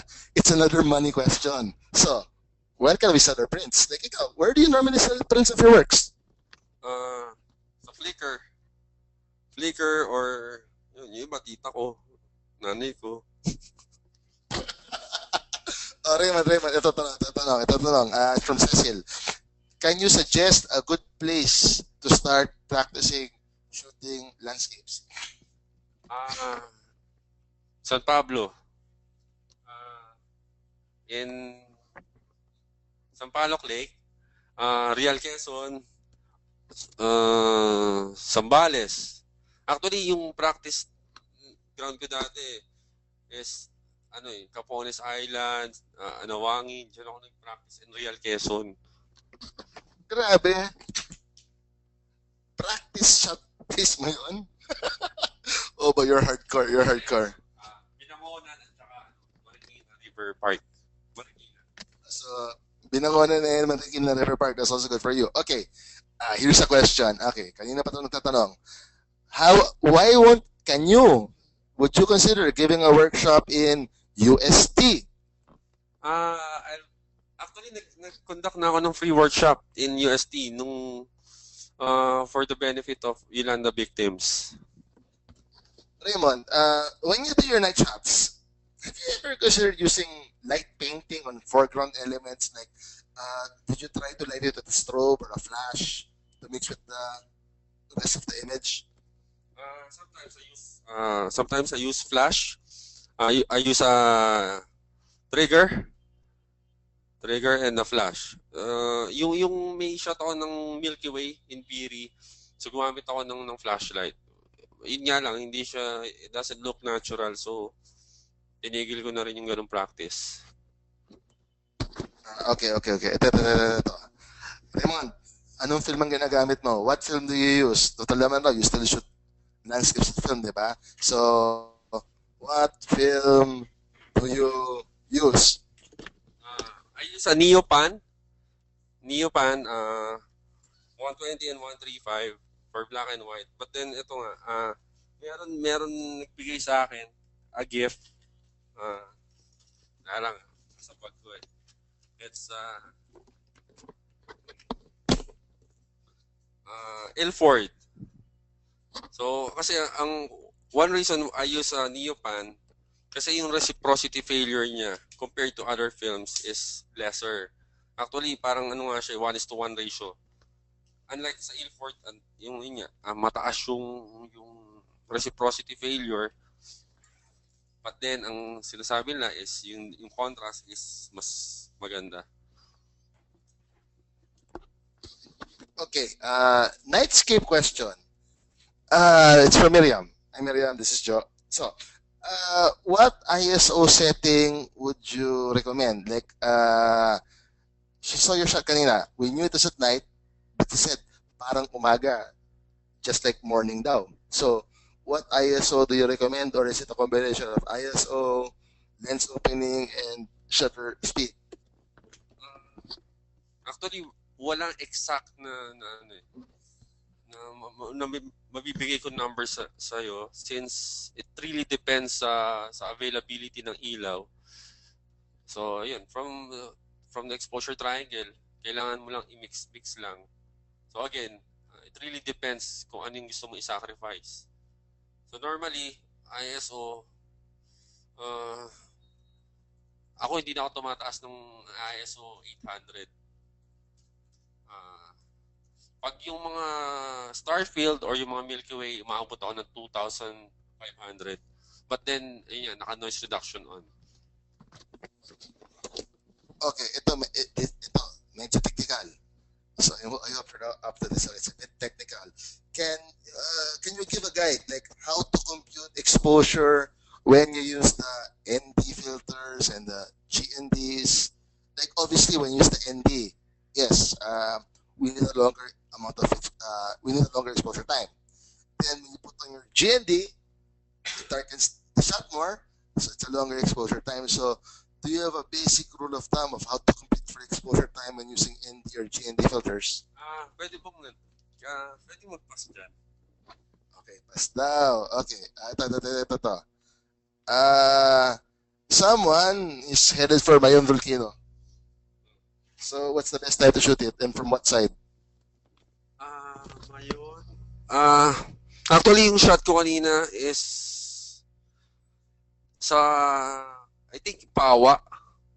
Or you can contact Dax Cabredo if you want to shoot in Mayon. Yung sa exposure kanina, sa exposure computation, actually, syempre, hindi naman fair sa ibang students na nag-attend before if I'll share it with you here. So actually, meron talagang computation since in landscape, we need to capture a moment. So if ang gagawin nyo trial and error, sometimes wala na yung ulap or sometimes iba na yung condition ng ilaw.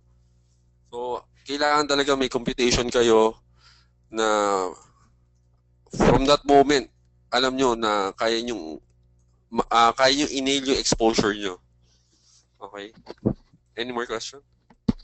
Okay, a lot of questions. Like, okay, when you shoot panoramas, do you usually shoot horizontal, vertical? Vertical orientation. Naka-vertical yung camera. Sometimes,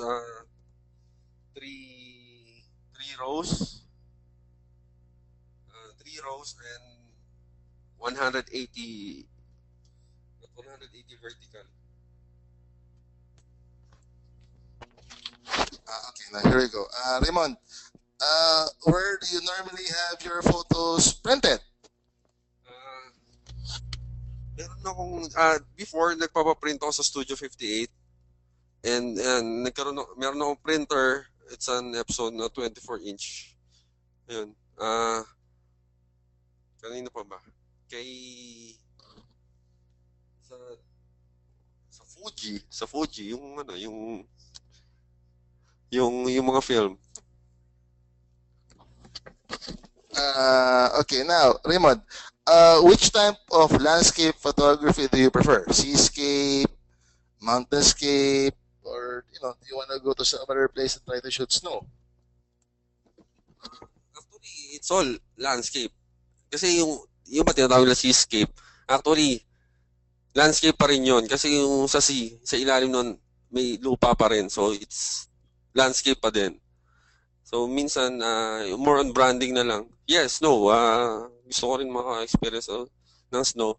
Actually, meron invitation 2 months ago na magpunta sa November. Snow park. Yun. Raymond, okay. What camera profile do you use while shooting? Are you using any of those picture styles, or do you do your adjustments post processing? I use neutral or standard. Normally neutral. Yung picture style ko neutral. Okay, let's go back to gear, Raymond. Some people prefer a ball head because it's more compact, it's easier to transport. Others would prefer the precision of a three-way head, okay, or a three-way pan head. Uh, ikaw, what do you prefer? A pan head or a ball head? Actually, I have vote na three-way panhead. It's a gearhead, Manfrotto, and ball head. So it really depends kung lalo na yung pag commercial work, mas maganda yung panhead. Yung three-way panhead na gear. Kasi mas consistent yung yung pag-iba mo ng ng level ng horizon, mas consistent ka sa sa changes mo. Unlike sa ballhead, minsan bigla pag binanggat sa yung na lamok, biglang mapapaiba yung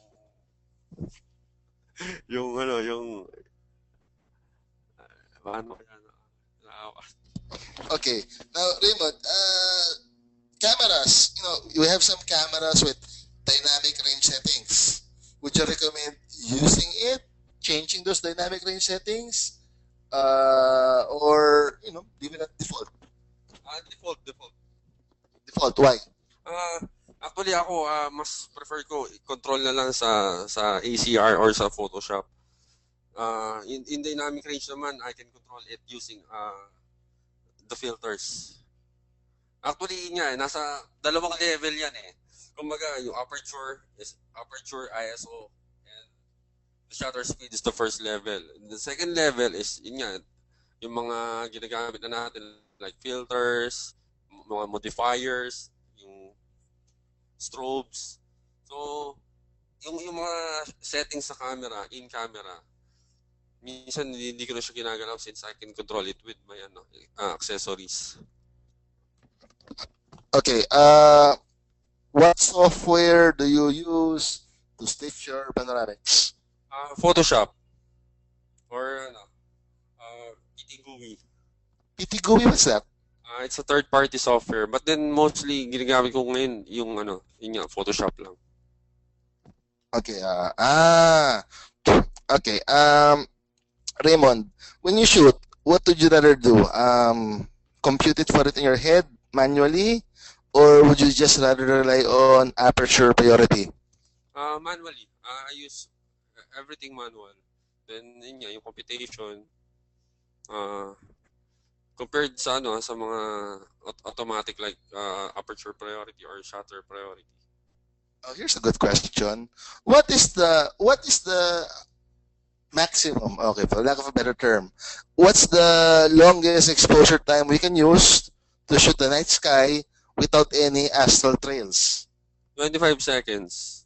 So if I go longer than 25 seconds, I'll get a star trail. Ah, okay. Okay. Ah, here we go. Here we go. Filter stacking with circular and at the same time the square filters. What to stock and not? Like obviously we would have the round filters first before we put on the square ones, right? But is there any combination you avoid? Ang avoid nyo lang, especially ako before, nung gumagamit pa ako ng mga B plus W, then Kenko, ang nangyayari kasi, since yung B plus W kasi is parang brass, so tendency naglalak siya. So pag nakikita nyo masyado, nangyayari nalalak siya. So mahirap siyang tanggalin. So yun lang iniiwasan ko. Other than that, wala na. Okay, Raymond, a while ago you mentioned that you were influenced at the start by Richard Laios, right? Aside from Richard, can you cite other photographers whom are an influence to you right now? Mike Miares and Noel Alejandrino. Noel Alejandro. Okay, okay, okay. That's interesting. So, okay. Okay, this has been asked, but we're going to ask it again. Do you adjust your saturation and sharpness settings in camera, or is it mostly in post-processing? Mostly in Photoshop. Photoshop, why? Mas control ko compared sa kasi ang nangyayari kasi if i-saturate ko yung sa camera, tendency kung ano yung na-capture na data ng camera, ganun din ang lalabas sa post-processing. Even if it's shot in RAW. Kasi kung mapapansin nyo, meron mga file size yung data natin. So, minsan if it's higher, tendency, it means na nakapag-capture siya ng mas maraming colors compared sa mga lower data numbers natin. For example, if you notice the histogram, may times na sobrang dami ng yellow. So pagdating mo sa Photoshop, ganun pa rin ang lalabas doon. Yung volume ng yellow, volume ng red and green. The same pa rin yun, even if it's shot in RAW. So pag nag-slide ka sa saturation, so yung mga gagalaw, same volume pa rin. So ako, kaya that's one reason I use neutral sa income setting ko. Okay. Photoshop or Lightroom? What do you prefer to use? Photoshop. Why Photoshop? Kasi 1999, gano'n nasanay na ako. Yung Lightroom kasi parang recently lang, since I'm a graphic designer, kabisado ko na rin talaga yung Photoshop. Normally in post-processing, when you use Photoshop, what do you normally adjust? Saturation, color balance, what do you normally adjust? Actually, yung color balance ko, yung temperature ko, ako talaga yung target ko is to have natural earth colors. So in natural colors. Then the rest, masasabi ko, yung post-processing ko is not the usual way, like yung mga blending mode. Hindi ako gumagamit ng mga blending mode or anything na mga adjustment layers. Basta may processing ako na talagang for photos lang talaga. Na I can switch back going to RAW and going back sa Photoshop, then balik sa RAW, then adjust again. Ayun. Okay, Raymond. A lot of people, when they look at landscape photos, some of them, they like it when the water looks creamy. Parang frozen. And, generally, I know speed is relative. Speed is relative. But generally, what shutter speed or exposure time are we after if we want to get that creamy water look? To get that creamy water look, first you need to go into a location that's really has a strong waves. Kailangan yung parang nag-smoke yung dati, kailangan malalakas yung waves. Then shutter speed is, for me, ako mas mataas sa 30 seconds. Normally 40 to 60 seconds okay na. Raymond, do you always shoot in live view or do you just compose in live view, then switch to the optical viewfinder while shooting? Right now, live view.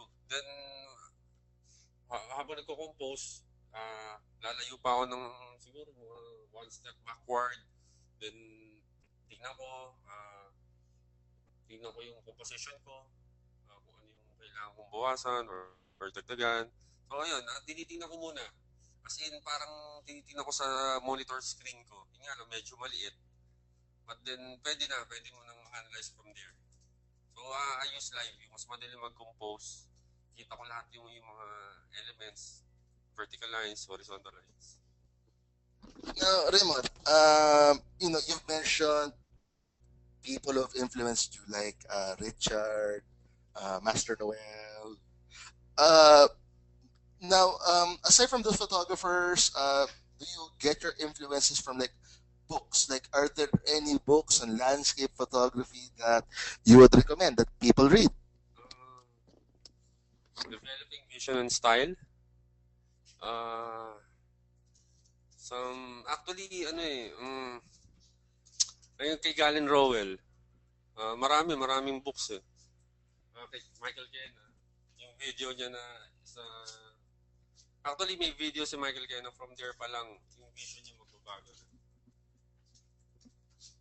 Tingnan niyo na lang yung website niya. So, normally, puro video yung pinapanood ko kasi. Yung mga libro, ngayon hindi na ako nakabili libro, na halos nabasa ko na rin lahat. Pero yung mga libro sa bahay niya, Developing Vision, kay Galen Rowell. So, yun. Okay. Is there a need to cover the viewfinder when you use live view? Must you cover the optical viewfinder? Yes, man. Dapat. Especially for shooting long exposure. Why? Kasi may tendency magkaroon ng light leak yung photo nyo. Especially kung yung light nasa likod nyo. Yung light source. Yun. Okay. Okay, this is one of those questions. Can you share with us your personal settings when it comes to shooting seascapes or landscapes, or is it all just dependent on vision and the time, light?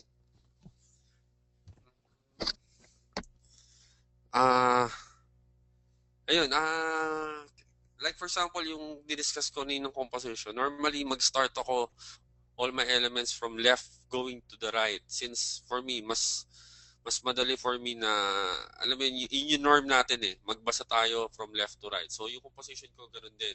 Then, I always use the thirds. Then, normally yung horizon ko lagi nasa upper thirds. Since we're shooting landscape, kailangan we need to emphasize the land. We're not shooting cloudscape or cloud moving scape. So, the cloud hindi naman siya nag-recreate ng depth compared kung mas malaki yung ratio ng land nyo. So, it does create depth. Raymond, you shoot in RAW. So, like, do you have a preferred color space setting for your images that you shoot in RAW? Like, do you set it to like ProPhoto RGB or Adobe RGB? In camera, I use Adobe RGB. So, may dalawa lang naman yung option dun. Adobe RGB and the sRGB. So, Adobe RGB refers to print, while sRGB is for screen. So, if your initial na gagawin nyo is to print your photo, of course, you need to use the Adobe RGB. Since yung color gamut niya is mas wider compared to the sRGB.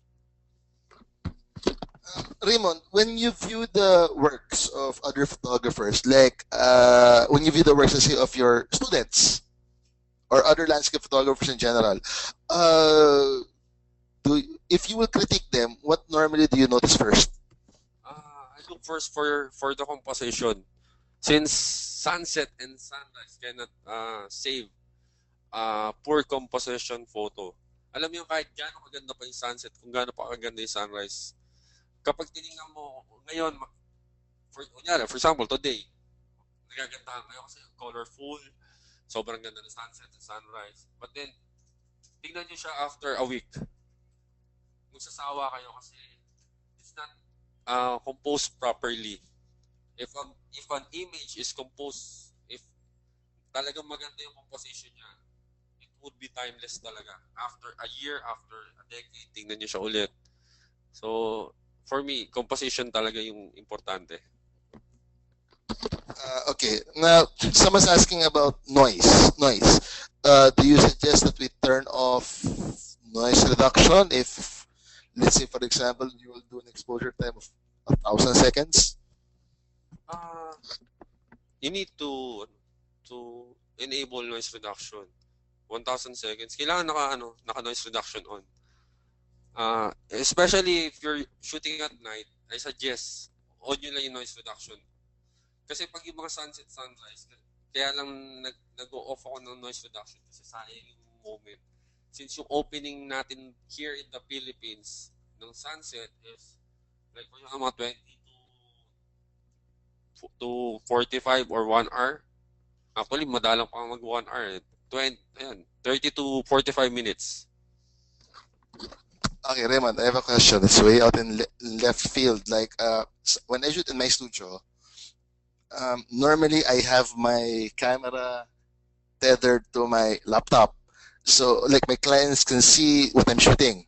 Have you ever tried to do that with a landscape shoot? Like, your camera was tethered to the laptop? Hindi pa. Hindi ko pa nagawa. Okay. Oh, here we go. Here we go. Here we go. Here we go. Um, um, mm. Okay, this is a funny question. Raymond, are you married? Yes, I'm married. Doesn't your wife get angry since you leave very often? Actually, siya ngayon nagpupush sa akin na umalis eh. Oh, you lucky kayo! Okay. What about... Okay, IR. You don't do IR. Okay, so we can't answer that question. Okay, someone wants to follow up. What was the book a while ago that you mentioned that you recommended they should read? What's the title of the book? Developing vision and style. Marami. You can PM me in Facebook, then PM ko na lang sa inyo. Pero yun nga, the first na masuggest ko is developing vision and style. Okay, Raymond, where do you think is the most bizarre sunset or sunrise you've ever shot? Yung wild colors, the wildest colors you have ever seen when it came to a sunrise or sunset shoot? In Mariveles, Bataan. But then, nagtuturo ako nun, so hindi ko nakunan. Okay. If you turn your camera, say 45 degrees from left to right, will it eliminate flare? Flare. Minsan, wala namang flare. I mean, are you referring to shooting in front of the sun? If you're shooting in front of the sun, make sure that your front element is clean, yung walang smudge or fingerprint kasi yun ang nag-create ng flare. So, kailangan lagi may baon ng cleaning cloth. Yung Lee. Okay. Okay. When you upload your shots to, say, Facebook, do you set it to a specific resolution, or are you after, let's say, a target pixel dimension? For the PPI, I use a 96 PPI. Kasi before, napansin ko lang, nung nag-upload ako sa Facebook, then I save it, napansin ko, binago ng Facebook yung PPI. So, ginawa niya 96 from 72 PPI. So, normally ngayon, ang ginagamit ko na is 96 PPI. For the ratio, normally 1080 and 80 or 1024, longest side.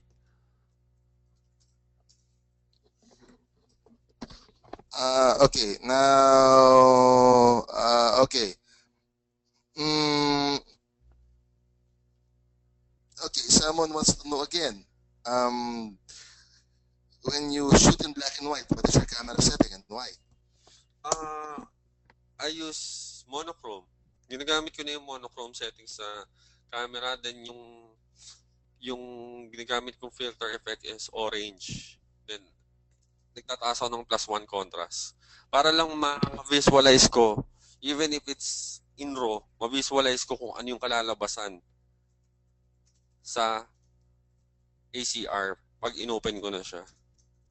So at least may basis ako while processing, pwede kong pagbasihan yung JPEG na dinidisplay ng camera. So, what? Do you use all your shots on an orange filter setting? Yeah. Yes. Okay, here we go. Is there a huge difference between in-camera noise reduction versus noise reduction via software in post-processing? I find it na mas maganda yung noise reduction ng income compared sa noise reduction software. Mas malinis pa rin if naka-noise reduction. What plugin or software do you normally use to reduce noise in post-processing? Noise Ninja or Nick Define. Okay, so that answers that. Okay, see, now we have a few more questions here. Okay, Raymond, I have to ask you this: when you do your shots of buildings, when you do your cityscapes, and you have to go up these buildings to get that point of view, does it automatically follow that you know someone in that building that you can get permission from? Like, nagpapaalam ka ba? I have a friend na under company na gumagawa ng building. So, engineer siya ron. So, nakakuha siya ng mga permit. So, yun. May permit. Have you ever used image noise reduction? Hindi pa, pero nakita ko na. Noise Ninja lang karaniwan ginagamit ko. Okay. Raymond, of all the places you've ever shot in the Philippines, where is the best place to shoot? Batanes. Why Batanes? It's an all-in-one place. Parang even the people, the culture, sobrang talagang Pinoy na Pinoy. Okay, now, which is better for you? 32-bit processing or single exposure 16-bit processing? As of now, yung iba kong shot, gumagamit ako ng 32-bit processing using Smart. But then, may times talaga na ang hirap gumamit ng 32-bit kasi yung computer ko as of now ay gumagapang. Pero na ginagamit ko siya before. What's the best month to shoot in Batanes? Actually, walang magandang month eh. Depends eh. Kahit nung nagpunta kami ng summer, nagpunta kami for 6 days, 5 days was talagang umuulan, then isang araw lang kami nakashoot. Summer yun ah. So wala eh, nung nagpunta rin kami ng August, tag-ulan yun. Pero yung whole na stay namin sa Batanes for 4 days, as in lahat, maganda yung sunset. Yun yung poster ko nung itong webinar ngayon. That taken, yun, August yun. Okay, now here we go. If you're not shooting landscapes, what are you shooting? Do you do portraits? Do you go to these open shoots? Architectural, mostly architectural night. Nag-shoot din ako ng ng food for commercial work, food product. Nag-shoot ako ng mga shampoo, shoot ako ng mga sabon. Anything actually. Ano pa ba? Yun lang. Anak ko, misis ko.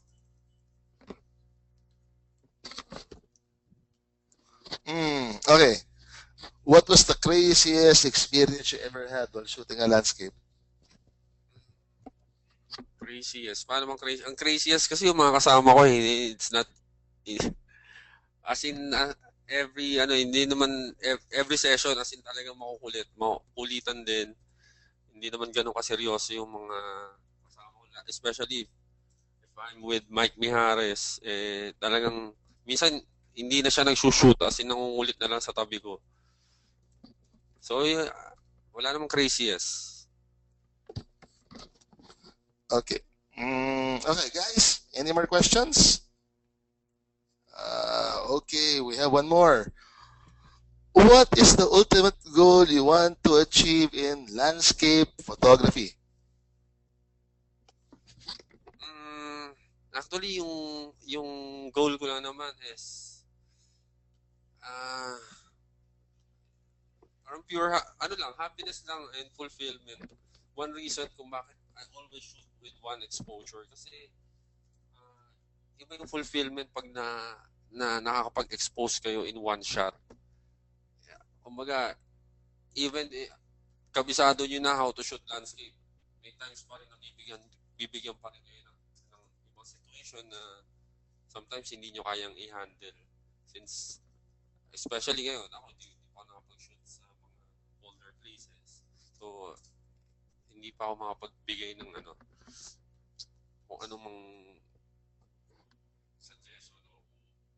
Basta, ako naman yung goal ko is, basta happy ako kung ano yung ginagawa ko, yun lang. Okay. Favorite lens in shooting landscapes? Like for you, what is the best lens, or it always depends? For crop sensor, hindi ako suggest for Nikon. For Nikon, if you're using a full frame, 1735. Then for Canon, ako 1635 Mark II, and for crop sensor, 10 to 22. Okay. Last question. Then we're gonna wrap up.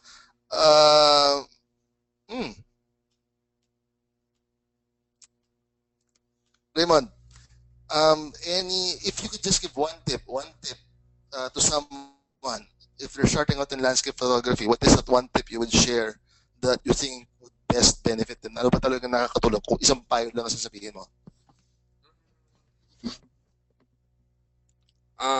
In shooting landscape or as a landscape photographer? Sige. Okay.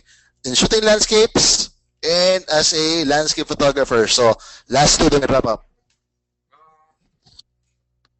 In shooting landscape, you need to be an observant. I suggest you need to analyze all the elements given. It's not just about having a foreground or having a middle ground. If kung makapunta kayo sa isang location, kailangan pag-aralan nyo lahat ng mga elements given.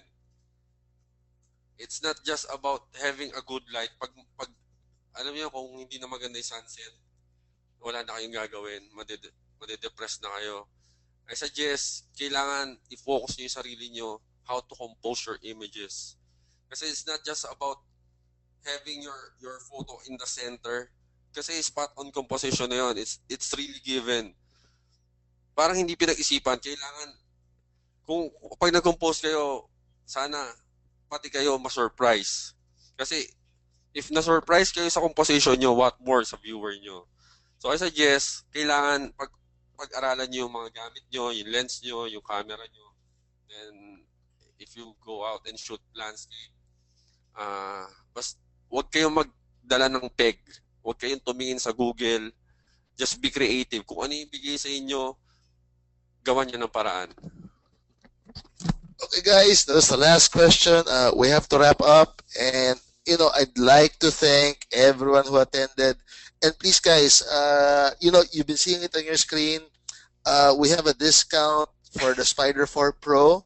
It's available from Shuttermaster. You can see the link on the page. 30% discount, avail of it. And this offer is valid until March 12, 2014.